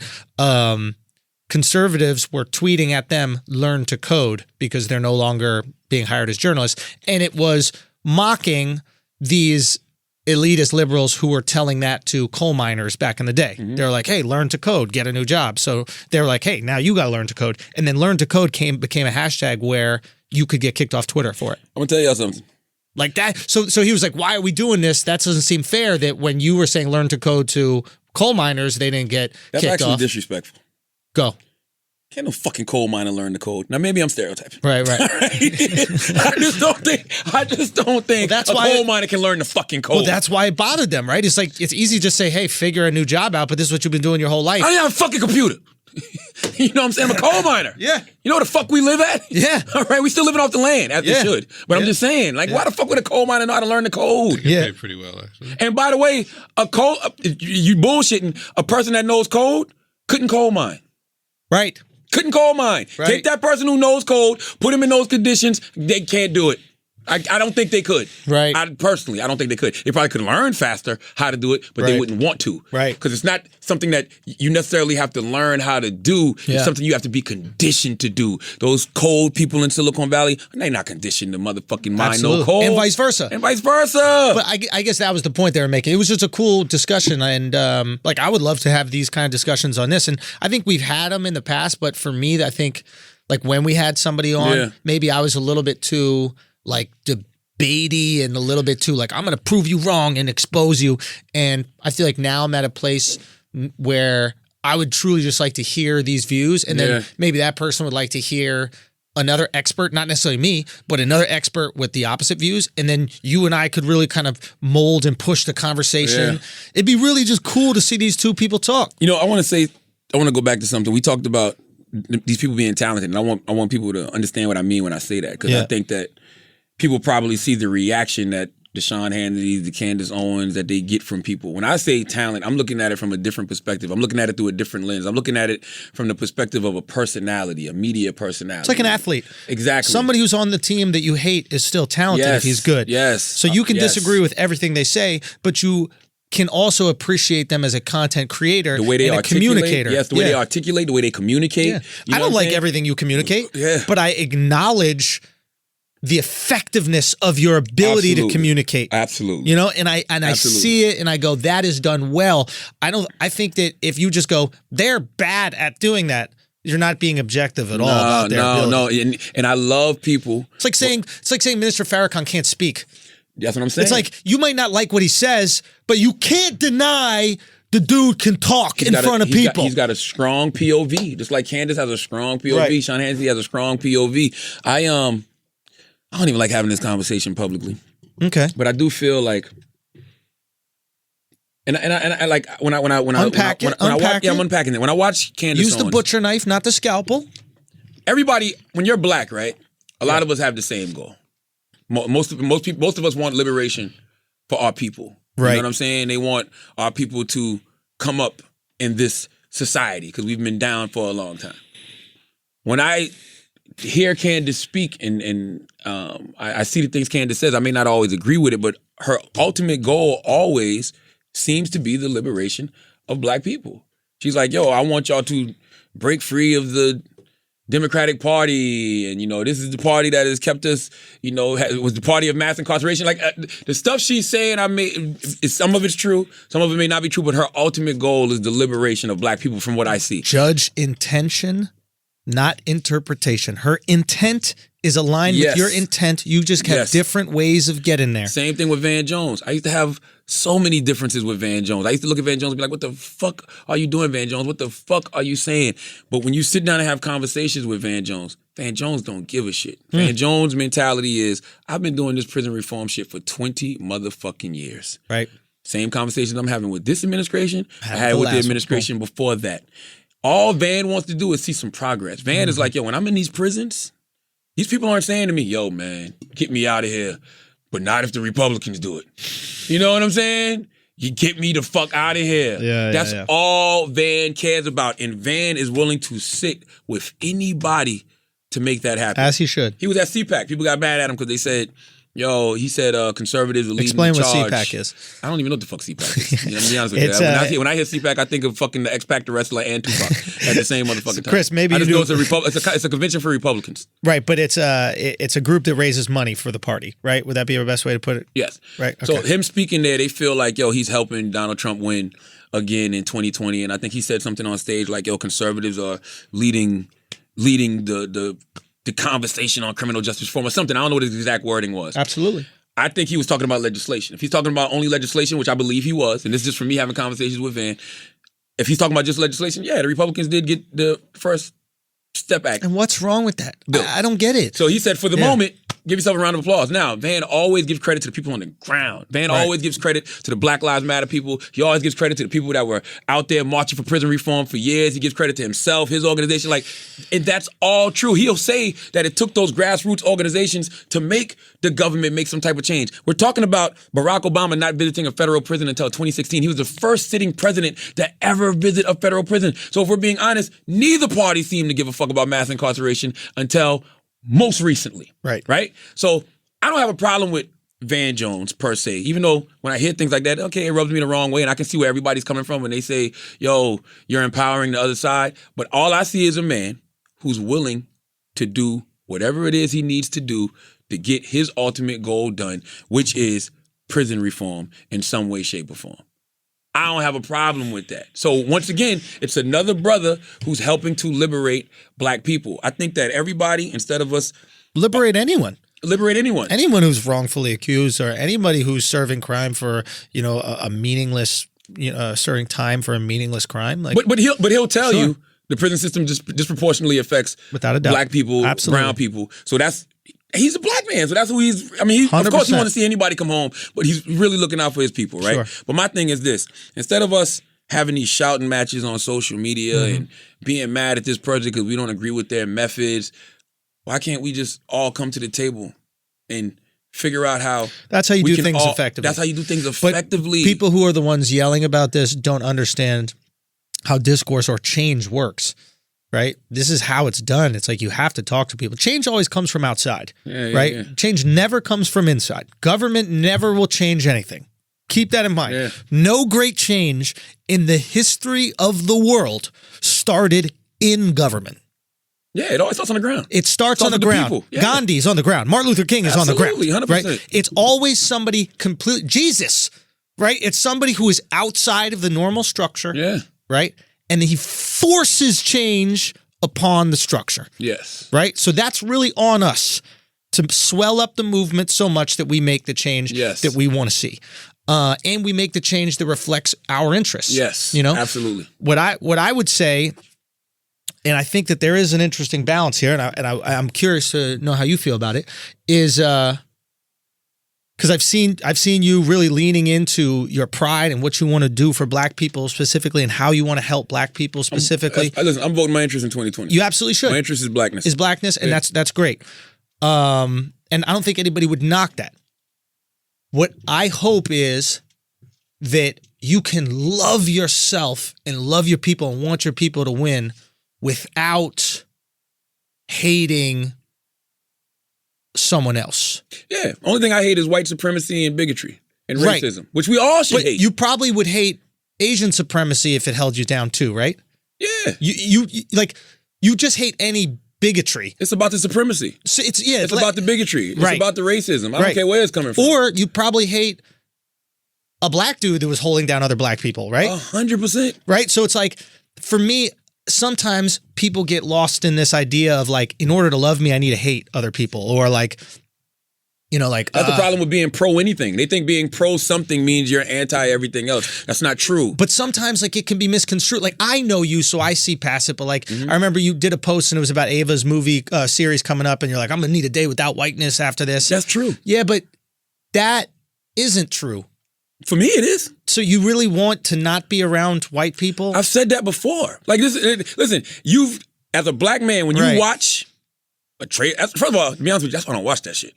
Right. To be honest with you, that's why I don't watch slave movies. So you put that action on all white people because you see it. Yeah. So can you be upset at the white racist who sees a black person commit a crime and puts that on all black people then? No, I understand it. I get it. It's wrong. So why are you fighting white supremacy if you're trying to do the same thing? What do you mean? Like, why would you be fighting against that mentality that those people have? Well, you got to understand with me, supporting it. Well, the difference between white people and black people is black people have a history in this country, meaning like slavery, meaning segregation, meaning mass incarceration, meaning right now, you see the injustices that happen to black people sometimes at the hands of the police. So it's just like, when I watch those movies, I get triggered. Right. You know what I'm saying? Right. So when I get triggered, I'm like, all right, I need a break from all white people for a day or so. Right. You know what I'm saying? Because guess what? I don't know who's who. But I know you. But don't we got to check our triggers, right? Like, don't we got to, like, when we notice that we're feeling a certain way, don't we got to go, hey, man, that's bigoted thinking. I'm better than that, and I got to set an example. Andrew, you go to therapy, right? Yeah. What did your therapist tell you? Yeah. You got to give yourself, you got to allow yourself to feel. I can't help how I feel.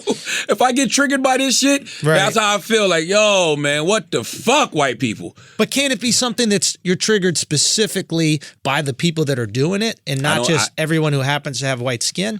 No, I'm sorry.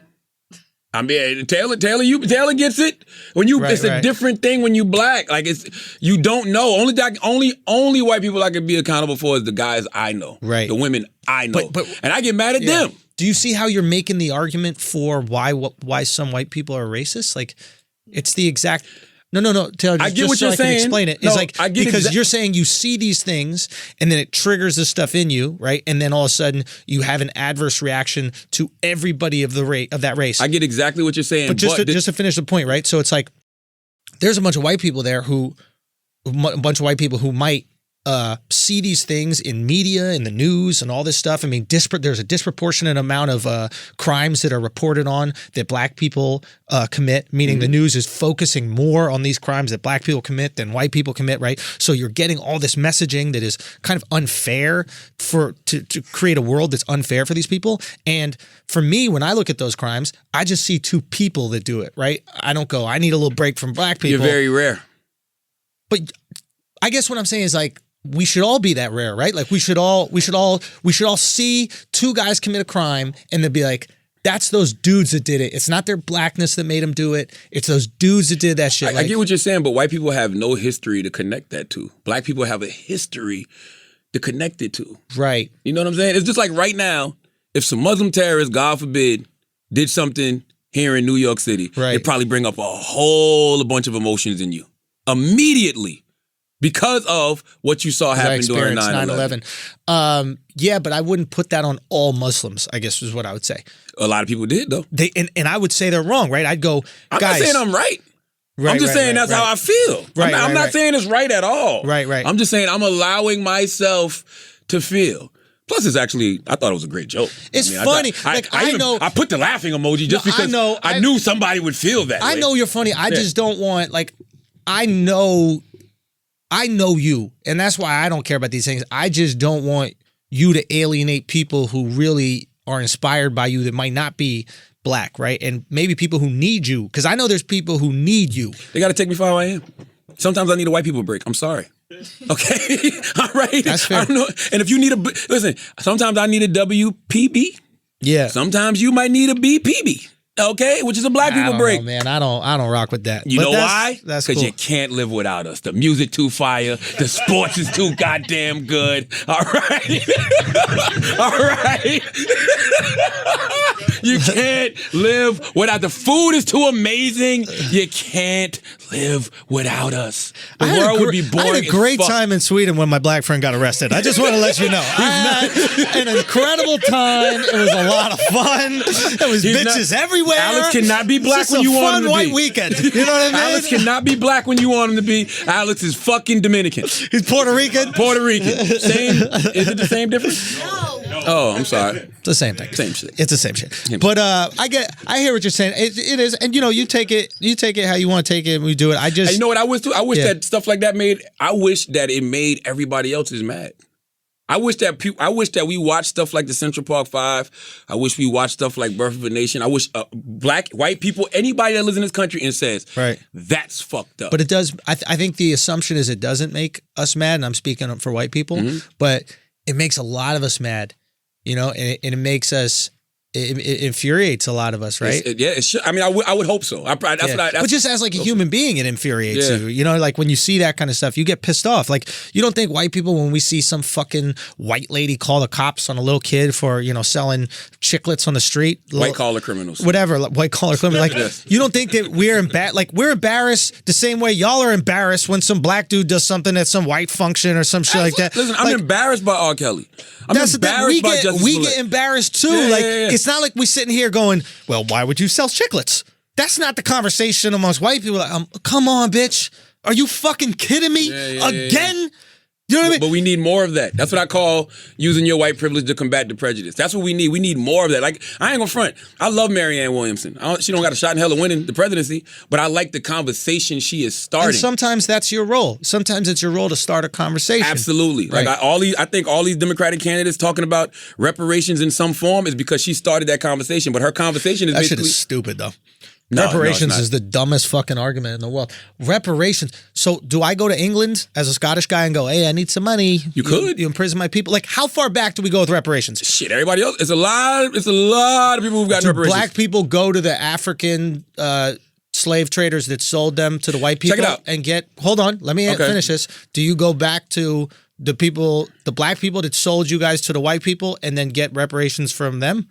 Because y'all need some money from those motherfuckers. But I know we can start here in America, and we can say that we gave you 200 plus years of free labor that helped build this motherfucking country. Sure. Then another 2 years of Jim Crow segregation. So that's 400 years of oppression and marginalization. Yes, America needs to right that That's wrong. nothing. And by the way, compared to the history of the world where slavery has existed from the beginning of time. I can only speak on Yo, America. Greece got to call Turkey like, what's up? We need some reparations. Maybe. Armenia got to call up Turkey like, what's up? Maybe. They took should. all our land. Maybe. Genocided our asses like, Maybe. what's up? Listen, Native Americans have gotten it. Right? What about the Chinese from the Japanese, the rape of Beijing? China got to call up Japan like, yo, we're going to need some of that. Didn't America give it to the Japanese? No. In some form? I'm Chinese to the Japanese. I'm saying, Nanking, sorry, Nanking. Didn't But the U.S. like, give it to the Japanese in some form? There's a fucking monument in L.A. that says I apologize for... y'all want a monument? No. There you go. Listen, time out. Deal or no deal? Listen, I don't know what it can be, but yes, black people need reparations in some form, and we're acting like it hasn't been presented to us. You're acting like they didn't say, here's 40 acres and a mule, That was the and then original. say, no, you know what? We changed our motherfucking mind. Like, you can't, no. You're acknowledging if America wants to move forward as a real society that's about justice and it's about equality, you got to right some of these wrongs. That was a wrong that needs to be righted. Now, I'm not saying you got to give out a check to everybody, right. But I'm saying that, yes, there should be some type of reparations for the African descendants of slaves in some shape or form. I think that would be a good way to move things forward as a new society. And that is, hey, listen, if that ends up happening, I highly doubt it. That is a cool thing that will happen. And if it works, then God bless it, and it's the best possible thing. If it works, then that is the best possible thing. Guess what, white people? That being said, guess what? We can't complain. You can't complain no more. Right. There won't be anything else that you want to shut. You want to shut black people up. I don't know. If there's one thing we know about complaining is that when you enable and reward complaining, it doesn't stop. Well, you're not rewarding complaining. You're rewarding the fact that it was 200 plus years of free labor. Right, but you're rewarding the complaint, right? Like, for example, the Oscars thought last year, they're like, okay, let's make sure that there's a lot of black representation last year, right? And then there was black representation. And then this year, they're like, let's make sure there's representation. And then the Green Book won, and people are like, why this movie got to win? Like, Spike Lee won, and he still was upset that he didn't win for Best Picture. It's like the second... Well, that's because Green Book did suck. I don't know. I didn't see it. All I'm saying is like it's Black Panther was better than Green Book. I didn't see either one. I didn't. And Spike is one of my favorite directors of all time. Yeah. So it's like I think he's fucking unbelievable, right? I guess what I'm saying is, if that is the thing that works, then God bless it, and then we should do it. What I'm also saying is, whether you like to believe it or not, the past is dead. Whether you believe it, that's classic. That's classic white. That's classic things white people say to black people. No. Let me just explain what I'm trying to say, because I understand the sentiment that comes with that. So just let me unpack it. The past is dead, meaning we cannot go back. We cannot physically go back. Yeah, that's why you make it right now by cutting the goddamn check. Listen, that's possible. Yeah, that's possible. Maybe and you can't even make it right. Let me get the idea out. Yeah, maybe that happens. Maybe that does. Right. Maybe that does. Would I hinge my life on that? What do you mean? Would I be going, yo, we're gonna get this check and then everything's gonna be good? I would operate as if it's not going to be there and find a way to succeed. And then if it comes, that's icing on the cake. God bless. Well, let's do yeah, it. but see, it's I think that You see what I'm saying? Yeah, Like, but when we I don't go- want to put false hope in people's eyes. Oh, no, and I then agree they with that. go, then they go, well, I'm about to get Oh, this no, no. reparations check, so I don't got to Oh, do no, anything I else. agree with that. I told Marianne That could be more crippling. I told Marianne Williamson that today. I said, I don't want my people to vote for you because of the hope Right. of reparations. That's all I'm trying to get out. Yeah. Because 99 times out of 10, this shit probably is not going to happen. There we go. Anyway, There we go. you know what I mean? So I don't want people to vote on that pipe dream of, oh, it's reparations. But do black people deserve reparations in America? Absolutely.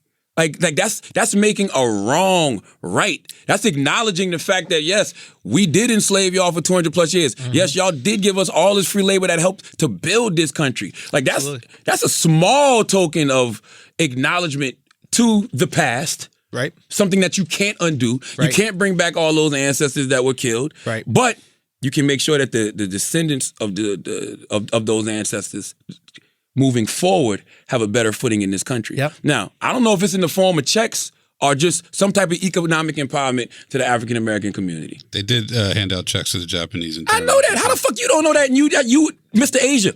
No. Taiwanese. You're 20 grand for each. but you're talking about a different thing. You're talking about the internment camps. and a formal apology, which I think is not enough. Chris, can you clarify that though? Yeah, So you're internment not camps. talking about the Chinese and Japanese. You're No, talking I'm about talking about about America. I'm talking Right. about the Japanese who lost, and I think that's not a great deal because the Japanese farmers own some of the most fertile, profitable farmland in California. Mm-hmm. They lost all that.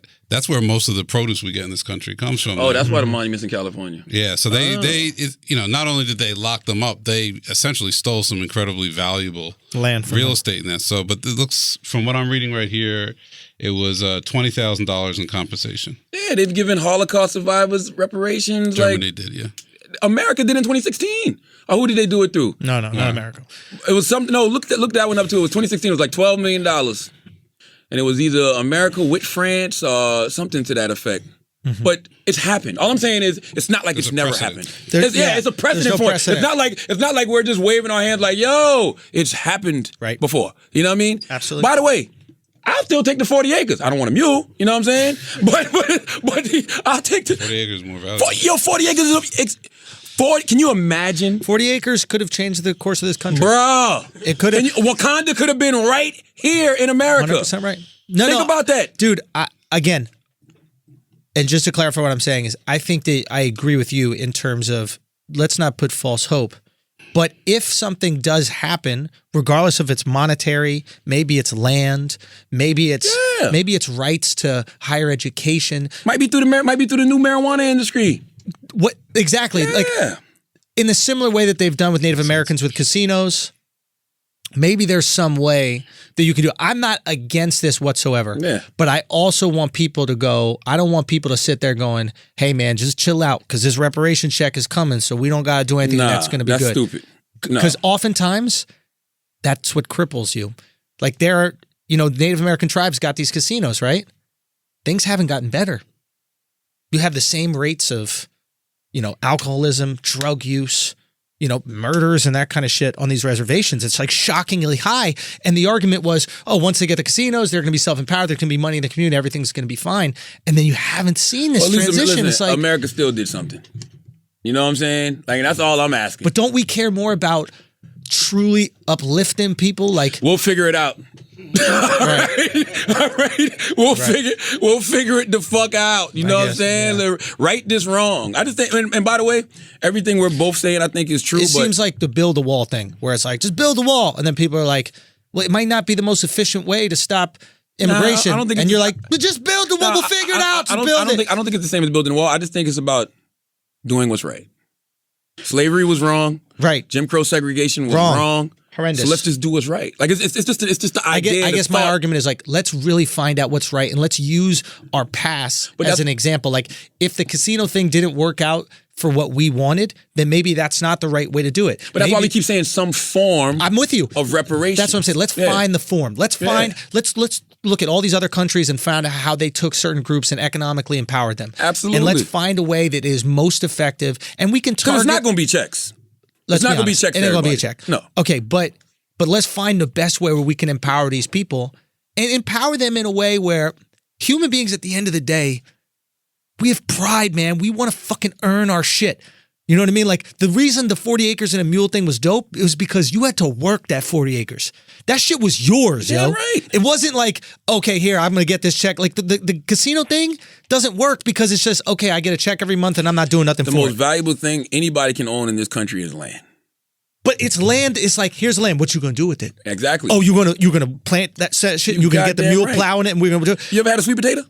Fresh out the ground? No, not out the ground. Is it good? Ooh, come on, man. I'm from the South. Yes. See, that's what I'm talking You ever First had of all, corn right off the cob? Like the stalk? there's no way you're eating a sweet potato out of the ground. I mean, Those not things fresh are- out the ground, but Okay. I'm saying like that was grown. Yeah. You know what I mean? I mean, we're going to cook what? the motherfucker. But I'm just saying, Yeah. like, yes, that shit is dope. Like, Yeah. that would have changed the course of America. And all I'm saying, it was offered and it was taken back. Yeah. So let's figure out a way to keep this shit going, moving forward. I think that's a great, and it's something that I'm not necessarily saying I always believed in, but Let's have a specialist come on and talk about the different it's a possibilities. lot of them. Let's have one. It's so many. Like Let's bring one on. Ta-Nehisi Coates wrote a great article in the Atlantic a couple years ago about Right. the case for reparations. but specifically, what type? Claude Anderson speaks where it on would it a come lot. from, how it would work, and how we think that it would be implemented effectively. Yeah. That's what I care about, because it's easy to throw out a talking point as, "Hey, let's do some reparations," because you're basically buying votes. I've asked every Democratic candidate, Yeah. do you think the Democrats are really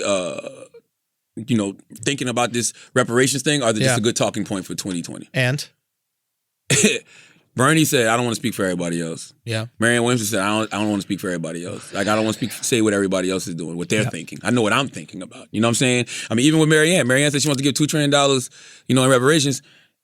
You ask her how, she got no clue. has no clue. But she said, she like, yo, they find money for wars and everything else. Okay. Yeah. That's why women always got credit card debt. Okay. All right. I don't even know what that means. I don't like the tone of it. It's true. I never met a chick that's not 5,000 in debt. Taylor, how much debt you got on your credit card? 1,000. I told you they got debt. They always in debt. I got an 806 credit score, so I don't know what the fuck that is. 806? Damn, bro, that sounds like an area code. What is that? What is debt? Hold on, let's pay some bills, man. Turn your dream into... I gotta piss. You do it. All right. I gotta pee. Guys, turn your dream into a reality, man. You got to get a Squarespace website. I'm about to redo my website. I'm going Squarespace because my shit is fucked up, man. It's just too difficult to update, too difficult to change. It's too fucking difficult. Squarespace makes it easier than ever to launch this new project. I've literally looked at all these templates. As long as you have stuff to fill the website with, it's easy. All you need is a few pictures of whatever your content. What is going on, son? God damn, bro. Relax. With beautiful templates created by world-class designers and the ability to customize them, few clicks away. That's all it is. Few clicks, you got yourself a beautiful website. Squarespace's powerful e-commerce functionality lets you sell anything online, and analytics help you grow your site in real time. Everything is optimized for mobile right now out of the box, and there's nothing to patch or upgrade ever. Buying domains is simple, and you'll get the help you need with Squarespace's 24/7 award-winning customer support. Squarespace empowers millions of people, from designers to lawyers, artists to gamers, even restaurants and gyms, to turn great ideas into something real. Go to squarespace.com/idiot for a free trial. And when you're ready to launch, use the offer code IDIOT to save 10% off your first purchase of a website or domain. That's squarespace.com/idiot. Offer code IDIOT. I guess what I was trying to articulate about the reparation conversation is that the reparation should be about improving the future, not writing the past. And that's what I meant by saying that the past is dead. Is that if the goal is just, hey, here you go, shut up about that thing that happened in the past. Right. That's useless to me, right? Because no amount of money is going to make up for slavery. No amount of money is going to make up for the horrendous acts of Jim Crow, right? Like, money doesn't justify that. What does, I mean, nothing is going to justify that. But what helps, restore some normalcy in a community and uplift a community is a project or a plan for the future. So whoever is taking on this reparations argument, please don't make it about, hey, you owe us from back in the day. Make it about how can we be on a level playing field in America with everybody else in the future? What are the goals for that? And if you want to call that reparations, if you want to call that black empowerment, whatever you want to call it and put it under the quotes, go for it. But that for me should be the goal. And I think that's realistic. What? What I was saying is, Charlamagne should coming back right now, is that the point I was trying to make for reparations is it shouldn't be a payback for a wrong that was done. It should be a plan for a level playing field in the future. It's the same difference. But it's not. Yeah, because you have to acknowledge the wrong. And you can't, in order, if you... Let me explain. Okay. Meaning, if the goal is to go, hey guys, we fucked up, but here's some money, shut up. That doesn't put you on the level playing field. I don't think that's the goal. I think the goal is for America... If the goal is to go, hey, we can call this black empowerment, economic reparations. We can call it whatever we want to call it. It doesn't matter the name. Sometimes the name reparations rubs people the wrong way. Call it black empowerment, whatever it is. It doesn't matter. But if the goal is, hey, we need to do these programs and institute this to get black people on a level playing field with everybody else in America, how can you be against that? I do not know. But whenever you hear people say reparations, some form of reparations, the thought is money. The thought is always money. I don't know why. I mean, I get why. You get why, because that's usually what it is, right? Yeah, it's like I don't even know reparations. what the word reparations mean. What does the word reparation mean? Like when you brought up what happened with the Jews, right? It was money that they were given. Jewish. No, Jews. You can say the Jews. Oh, okay. Yeah, okay. And thanks, Chris. And then, like you said, with the Japanese, right? It was money that they were given. Usually, it's money, and it's like. Well, wouldn't people say like affirmative action is a form of reparations Absolutely in a way? Yeah, but it's not. Okay. Well, and that goes to what. And America, once again, when did they apologize for slavery? 2 years ago. like literally, they apologized 2 years ago. Yo, man, it's this great book. Man, I cannot remember the name of the book right now, man. Van put me onto it, but they talk about how they changed everything after Hitler. Like we got monuments of slave masters up. We got highways named after racist bigots. Like America you have to change all of that. If we're really America like we say we are, and we're really one country like we say we are, why are we championing these people? Let's champion the people who actually made the world a better place, made America a better place. Do you believe in a lot of Muslim philosophy, or you find championing the Prophet Muhammad? Yeah, but I ain't telling you to name the highway Elijah Minister Farrakhan. No, I'm just saying Muhammad. It had slaves. I don't know. No, I'm telling you he did. So it's like, if he did, is that something that we can look up to? Ooh, interesting. No, slavery is not good. What about Massa Musa? No. So nobody in the past we can look up to. I'm not saying that. I'm just saying let's not celebrate it, especially American slavery. I don't know anything about Mansa Musa. I don't know about Prophet Muhammad, but I know American slavery was brutal. I know American slavery was murder. I know American slavery was rape. How many fucking movies do we have to watch? How many books do we have to read to know that? Right. There is nothing to celebrate about that. Yes, that used to be the American way, but guess what? Things can change. Right. I don't think that those statues are celebrating how good they were at slavery. I think they're probably celebrating other things they did for the United States of America. For example, like George Washington is always going to have a statue in America. How can you see the good in them but can't see the good in a parent thinking Michael Jackson can still dance after he molested their kids? Wait a minute, say this again? What do you mean? Oh, because it's not my kid. But this is your country. Listen, if you were George Washington's slave, I don't think that you think he's the greatest guy. But this is still your country. Like George Washington had slaves, so he put other Americans in fucked up positions. Correct. As an American who stands for what America should stand for. Right. We can't agree with that. So you're saying you truly right now are sitting here and saying you don't believe George Washington can be celebrated in American history? I didn't say George Washington. Yes, you did. You were just saying George Washington. I said Robert E. Lee. Or whoever the fuck, Strom Thurmond, whoever these motherfuckers that I know were racist and bigots. I'm fine not celebrating the losers. You lost. You're a traitor. Like, I mean, it's not like we celebrate George Washington. He's just on $1. No, we do celebrate him. He's the founder of this country. Like, I believe in celebrating Alexander Hamilton. I believe in celebrating these people because without them, we do not have America. Now, so you should understand why the parents were still happy and excited about Michael Jackson. No. Why not?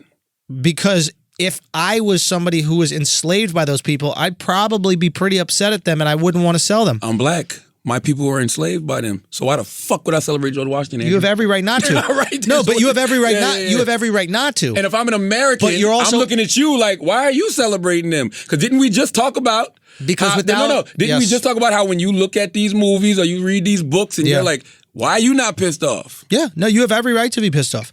Listen, you have every right to be pissed off. And you should be too. Not really. I mean, I've pissed off at the idea of slavery. I'm pissed off that anybody could do this to somebody else. Yeah. But I also have the privilege of time. I have the privilege of the context of when I was born. I was born in a time where slavery was looked down upon. It was an abhorrent behavior. So I can look back at people and go, how could you ever do this? These people were born at a time where it was normal. Like right now, you and I both have cell phones that are made by slaves, black slaves. You have a cell phone made by black slaves. I don't know what color they are. I don't think you do either. Cobalt is mined by black slave children in Africa. It goes into your phone. You are okay with that because of the context of where you live. I'm not okay with that. So why you get a new phone? I don't know. Now you know. So next week you get rid of yours, I get rid of mine. I ain't gonna. I did. No. But you and I. But what I'm saying is, I can accept the context of where I live. You are saying you can't accept the context of time in the George Washington argument. I can go, George Washington lived in a time where this was a normal thing and was allowed, right? I'm only judging people in the context of their time. All right, so cool. So in the context of our time, you know what's allowed? Slaves to make our phones, and then we just look the other way. And you know what else could be allowed right now in the context of our time? What's that? Reparations for the descendants of those motherfuckers who George Washington What'd I say? I just said I'm supportive of it. So guess what? George is on the bill. You want to remind us y'all used to own this shit? Take it up. You know what I'm saying? Make it rain. That's the best way. I'm not even saying it's a check. I'm just saying some type of economic empowerment for the descendants of slaves. For the African descendants of slaves. That's it. That's what I think. I don't think that's a bad idea at all. And I think that I don't see how any true American would be upset at that, especially when there's precedents for it. We've seen it happen several times in America and around the world. Yeah, I think that a lot of Americans do support it. Like Chris was saying, like the whole idea of affirmative action is a version of that. I think people get caught up in the fact that why just black people?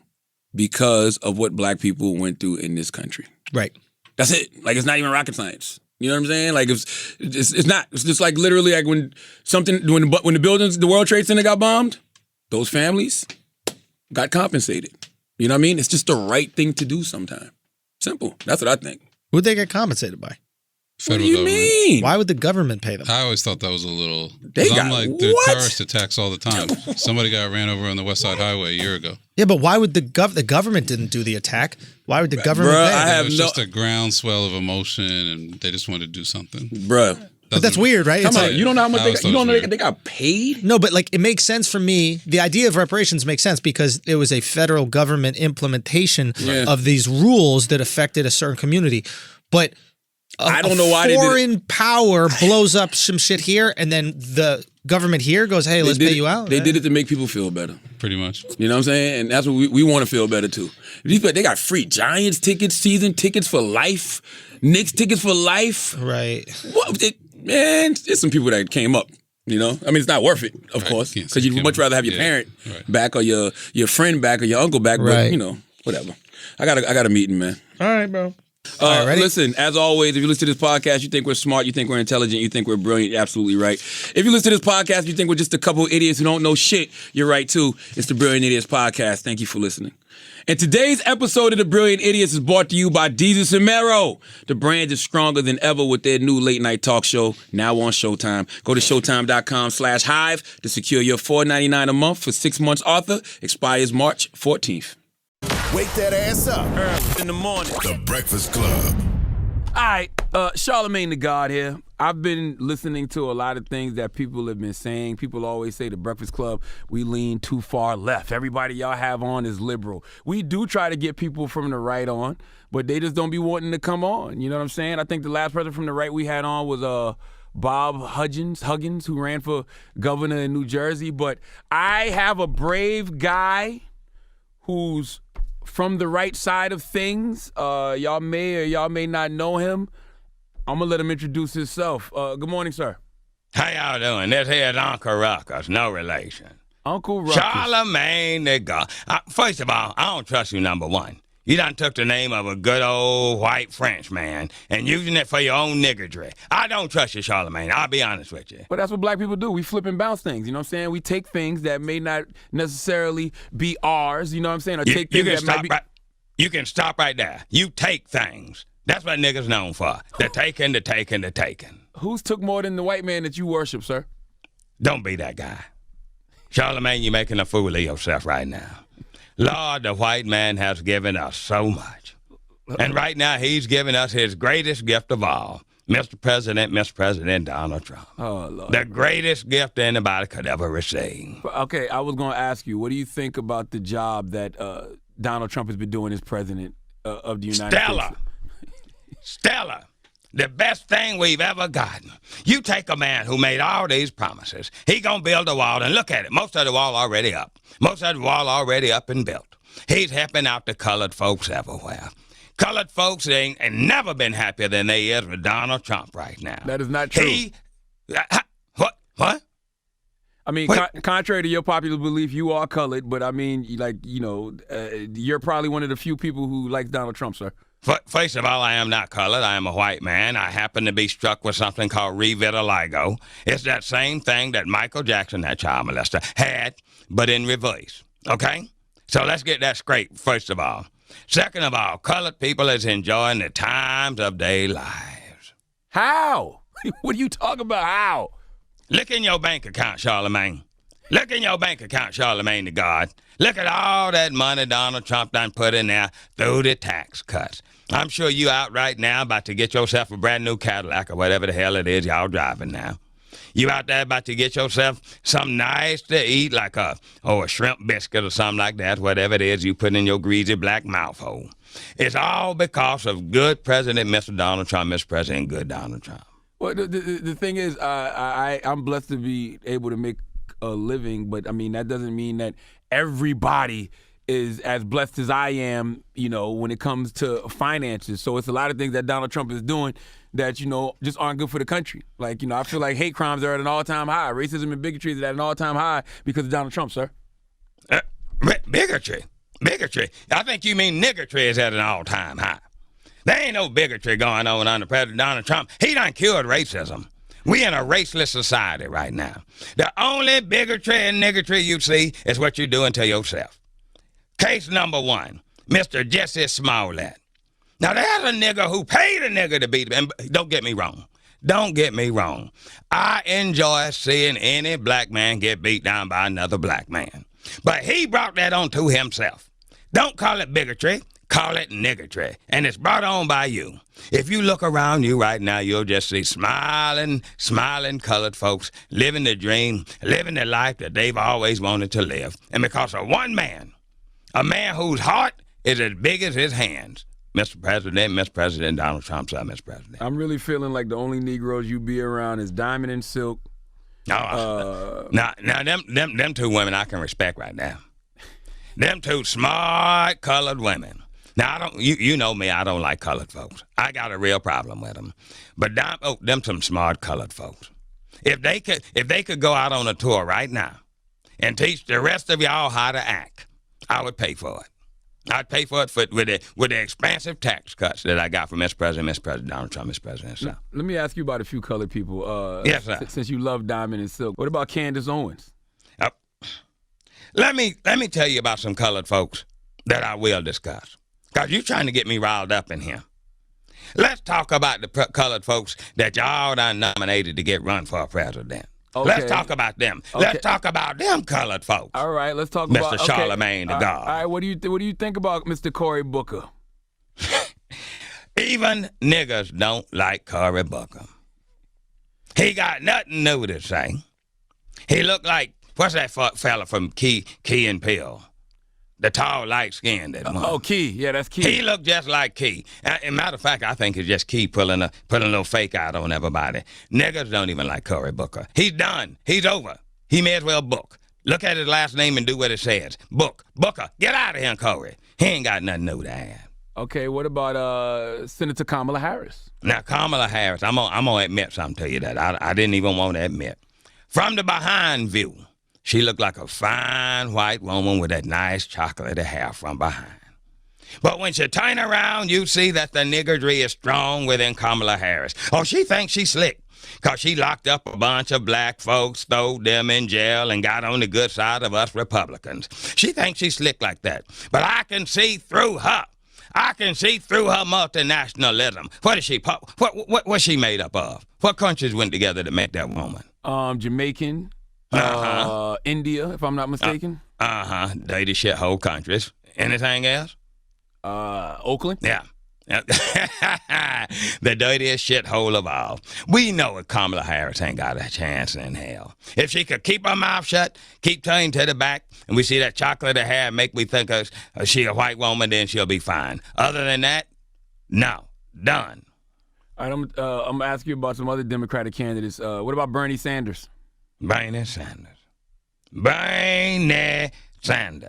Look, here's what y'all niggas need to do. First of all, if you're looking for a Sanders, y'all may as well be voting for Colonel Sanders, because that's the only way he gonna get any vote. He is a crazy man. He is insane. Look, the problem with big government, it gives too much stuff away, all right? Health care for all. Now, that would be fine, except the colored folks gonna take it. If it did not include colored folks, then I would just think it's fine. But to be honest with you, health care for all, what does that mean? People going to live longer. That means colored folks going to live longer. We do not need a world where colored folks out here living as long as a good white man. Colored folks supposed to do what colored folks did in the past. Die about age 53. You're done. Leave it over to the white man to take care of. No, sir. You know, now that I think about it, Uncle Ruckus, you the first transracial. Like before Rachel Dolezal and... Transracial. Yeah, before Rachel Dolezal and before the little girl from Dr. Phil's show, you was the black person that thinks they was born white, really, just in the wrong body. Once again, I am a white man, and I've been stricken with revitiligo, so I keep getting darker and darker and darker every year.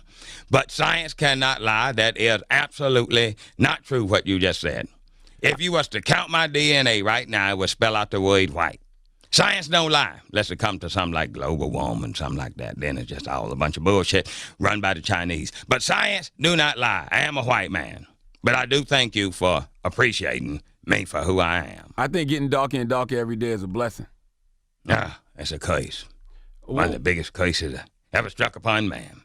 What do you think about Elizabeth Warren, sir? Elizabeth Warren. You talking about that Native American, that beautiful Native American woman? Yes. First of all, had she not lied about being Native American, with her beautiful, smooth, sexy white skin, I could see me getting behind her. I could see me laying beside her. But she lied to the American people. And that's one thing Donald Trump never did. He never told a lie. He like the original George Washington. I cannot tell a lie. But she lied to the folks. Said she was a Native American so she can get all kind of good Native American things and a discount on whiskey like Native Americans do. So I cannot support her for running for government. But I could sexually support her if she want to call me. So I assume you just think Donald Trump is a shoo-in for 2020. It sounds to me like you don't think he has no competition on the other side. There has never been competition for Donald Trump. There has never been competition. Donald Trump is the kind of man, when the doctor tried to pull him out of his mama's vagina when he was being born, he said, "No, thank you, Mr. Doctor. I can do this myself." He's like a superhuman with super beautiful hair. There is no competition for Donald Trump. Do you think he grabbed his mama's vagina on the way out? Don't do that. You know that's not real. You know that was something that somebody set up to make it sound like Donald Trump. Plus, I got to be honest with you. If I was a woman, the first thing I would do, I would call President Mr. Donald Trump, sir, up, and I would say, "Excuse me, sir, if you have time, would you like to come and grab my vagina?" Have your vagina grabbed by somebody as great as Donald Trump is one of the biggest gifts that any woman could receive. But I don't think he did it. But if he did, it would be one of the biggest gifts that any woman anywhere could ever receive. No, that's actually called sexual harassment, sir. Sexual assault, brother. Not when it's done by somebody as good as he is. Would you let him grab your dick? Excuse me? I said, would you let him grab your dick? I guess I would. I hope that don't sound wrong, but I guess I would. Okay, Uncle Russ. I actually never thought about that before. I'm just saying that if Donald Trump came to me and said, "This is a case of national emergency. In case of a national emergency, may I grab your dick, Ruckus?" Then I suppose I would, for our country, For our country, I suppose I would let Donald Trump grab my dick in case of a natural emergency. You know, It's like if you're walking down the hallway and you see that little fire thing on the thing, said, use a hammer to break the glass in case of emergency on the fire extinguishers. And then I would say, grab Uncle Ruckus by the dick in case of. If it was a natural emergency, then the answer is absolutely yes. And I suggest you do the same. I think that you was very jealous. Something tells me you was very jealous when you saw Kanye in the Oval Office hugging on Donald Trump, calling him daddy. I will be honest with you. When Kanye did that, I thought he may be the smart, other than Diamond himself, the smartest colored man I have ever seen in my whole life. MAGA, my nagga. MAGA, my nagga. That's all I could think about. Then he done went and switched screams. Then I just don't trust him no more. But for a time, I will be honest with you, I was jealous. I remember falling down on my knees one night and just praying to white Jesus up above. Please, white Jesus up above. Please, just for a moment, let me have the grace and beauty that Kanye West has sitting there in the Oval Office across from our good president. Just talking truthful talk, talking smart man talk with the smartest man in the world. I ain't gonna lie to you. I have human emotions, and that was one day that I did shed a tear in hopes that I could be Kanye West just for a day. Lord have mercy. In fact, I wrote a book called Kanye for a Day. Okay. Do you think America is ready for a woman president, Uncle Ruckus? No, sir, I do not. And why not? Women don't have the mental facilities that a white man has. Lord have mercy. White mans can think about so many things at a time. White man can run a computer, and while he's writing with his left hand with an ink pen, and he's Googling something on the computers with his right hand, and then he's using his other hand to pay people who working for him. White man has a more developed brain. I don't know if you know anything about bumblebees, but bumblebees got complex eyes. They can see in all kinds of different ways at once. White man's got complex brains. They can see things you couldn't possibly see with your little Negro brain. Things that you don't know is coming at you. The white man can already see it. The white man is omnipotent. The white woman is not. The colored woman is not. But here's the hierarchy for president. You got to be a good white man. Then, second, if ain't got no good white man, then a good white woman can take place with the guidance of a good white man. Third, nobody else. Barack Obama proved that a colored man cannot run the country. That is not true. Barack Obama was one of the greatest presidents of all time, sir. The white side of Barack Obama did all right. The nigger side fucked us up. You know, man, something's wrong with you, Uncle Ruckus. Ain't nothing wrong with me. And I'll tell you one thing. I've been working for Trump for a while. Trump sent me to Hawaii to find Barack Obama's birth certificate. I'm the one who found Barack Obama was a Nigerian or a Cancunian or whatever the hell he is. He's not Nigerian or Cancunian. He's from Kenya. Cancunian. Do you think He's a Cancun. He's a Cancun. How do you feel about Nigerians since the Jussie Smollett situation?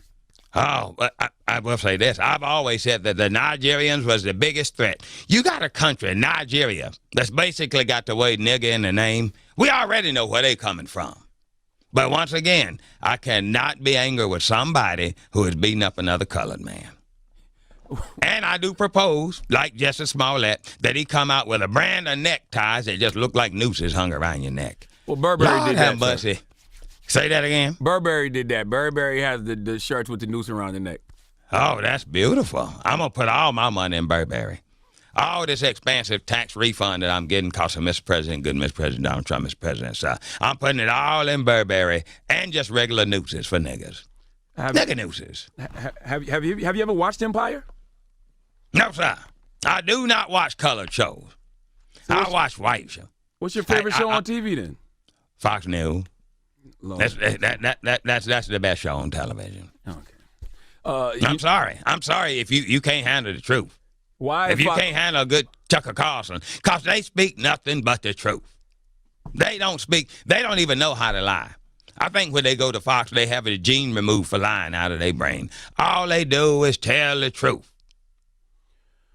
I don't believe in colored shows. Good Times. Good Time was the last color show that made any sense. Why? Because I got to see colored folks living in poverty and just having a good time, which is what colored folks enjoy to do. This is Uncle Ruckus, and he is actually black, but he will not admit that he's black. I don't know why you keep saying that. You know what's interesting? You've always thought that R. Kelly was guilty. What do you think about him getting charged with 10 counts of sexual abuse? I will say this about R. Kelly. First of all, you shouldn't do what he did. But second of all, at least he had the common decency and sense not to make love to or piss on any white children. Now that I appreciate. Leave the white children alone. So with that said, you probably hate Michael Jackson then. I am not a fan of his. And I do think that nature is not kind. Nature gave Michael Jackson, that little child molester, Michael Jackson, nature gave him vitiligo, which made him go from being a colored man to a beautiful, beautiful white man. And here I am with the exact opposite. I am not pleased that nature messed me up like that and did something good for a child molester and could not help me out. So I'm a little bit jealous of Michael Jackson. Jesus Christ. No, don't say Jesus Christ without saying good white Jesus Christ. Let me ask you about a few more people. Juan Castro, what do you think of him? How in the hell are we going to have a country like the good old United States of America with a Mexican president named Juan Castro? I mean, what we going to do? Build a wall around the Oval Office? That ain't right. I won't stand for it. Juan Castro. I am not ready to pay for stuff in dineros or whatever that Mexican money is called. I'm not ready for that. I'm not ready for a taco truck on every corner. I'm not ready for that. I'm not ready for free or almost free home care in my house with somebody coming by cleaning every 2 weeks and making sure that everything is put away in my house, but they speak Spanish. I ain't ready for that. I speak American language. What about Joe Biden, sir? Joe Biden, for a while, I thought he was something. He was a decent white man. Then he went and worked for that damn Barack Obama, that Kenyan coon. Once he did that, I realized Joe Biden ain't worth nothing. Look at him. He was a sidekick to a colored man. A sidekick to a colored man. Listen to that. That don't sound right. Look, white folks ain't supposed to be sidekicks to colored man. Colored folks supposed to be sidekicks to white man. Look at Lethal Weapon. We should have learned that in that story, which was a true story, by the way. That's how sidekicks work, not the opposite way around. I just don't understand how you love Donald Trump when he lies so much, bro. Donald Trump has never lied. Tell me one lie Donald Trump ever said. If you tell me a lie that Donald Trump ever said, one lie, I will kiss Kamala Harris straight on the lips. I'm not even going to sit here and waste my time because saying Donald Trump is not a liar is indeed a huge lie. Okay, so you can't think of nothing, can you? Can you, Charlamagne? Oh, you thought enough to have your birth certificate named to a French name, but you can't think of nothing because Donald Trump has never lied in his whole lifetime. You just lied about, the whole Barack Obama being a birther is a lie. Barack Obama. Barack Hussein Obama is a Kenyan coon, okay? He was not born here. He's straight out of Africa. I'm surprised he's even able to put some English language together. He don't have the smooth voice like a Donald Trump guy. That is not a lie. Donald Trump proved it and made Barack Obama apologize for being a foreigner in our country. Donald Trump is a great man. What do you think about Donald Trump's administration having over 30+ indictments, sir? I'm sorry. How many indictments do Donald Trump have? Say that again. How many do he have? His administration has 30+, sir. Oh, I'm sorry, but how many does Donald Trump have? 0 now, but That's exactly right. Because nothing can, when you got somebody as pure heart as Donald Trump, he like Jesus Christ. Remember how Jesus Christ surrounded himself with people who was beneath him, like prostitutes and stuff like that? Donald Trump is like that.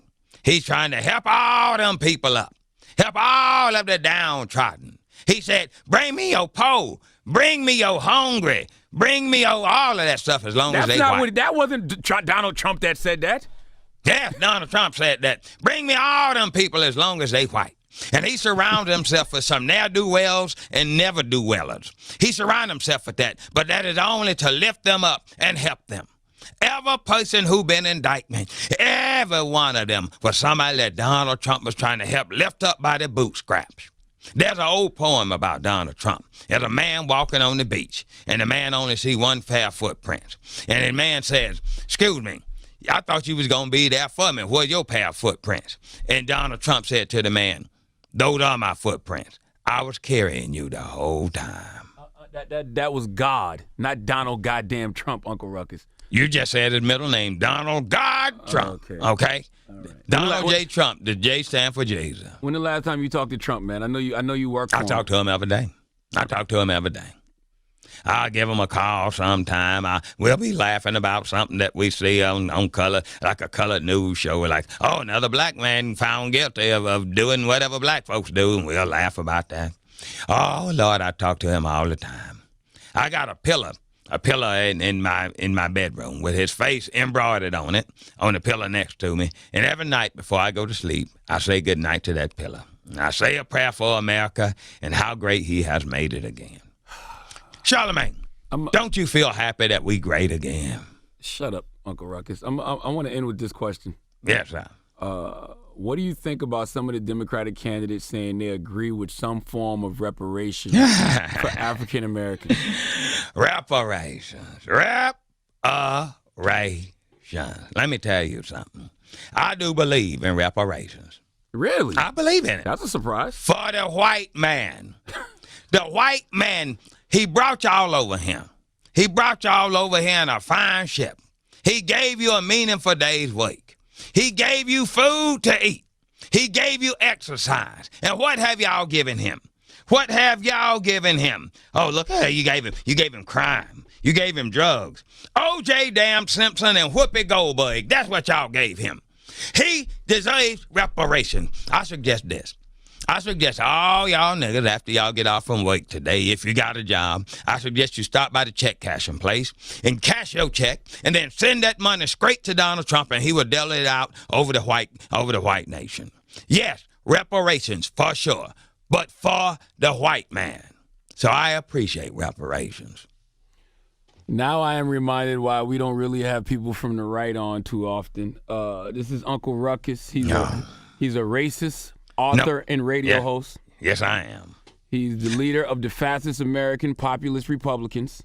I'm actually going to start calling myself I'm not racist. I'm going to be raceless because there's only one race, and that's the white race. So the rest of them don't even matter. It's raceless. I'm a raceless. That's what I just coined that term today.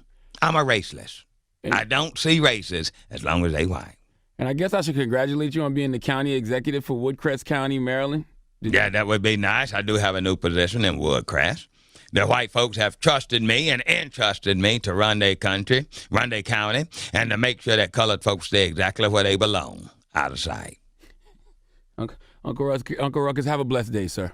You too. Hey, MAGA, my nigga, MAGA.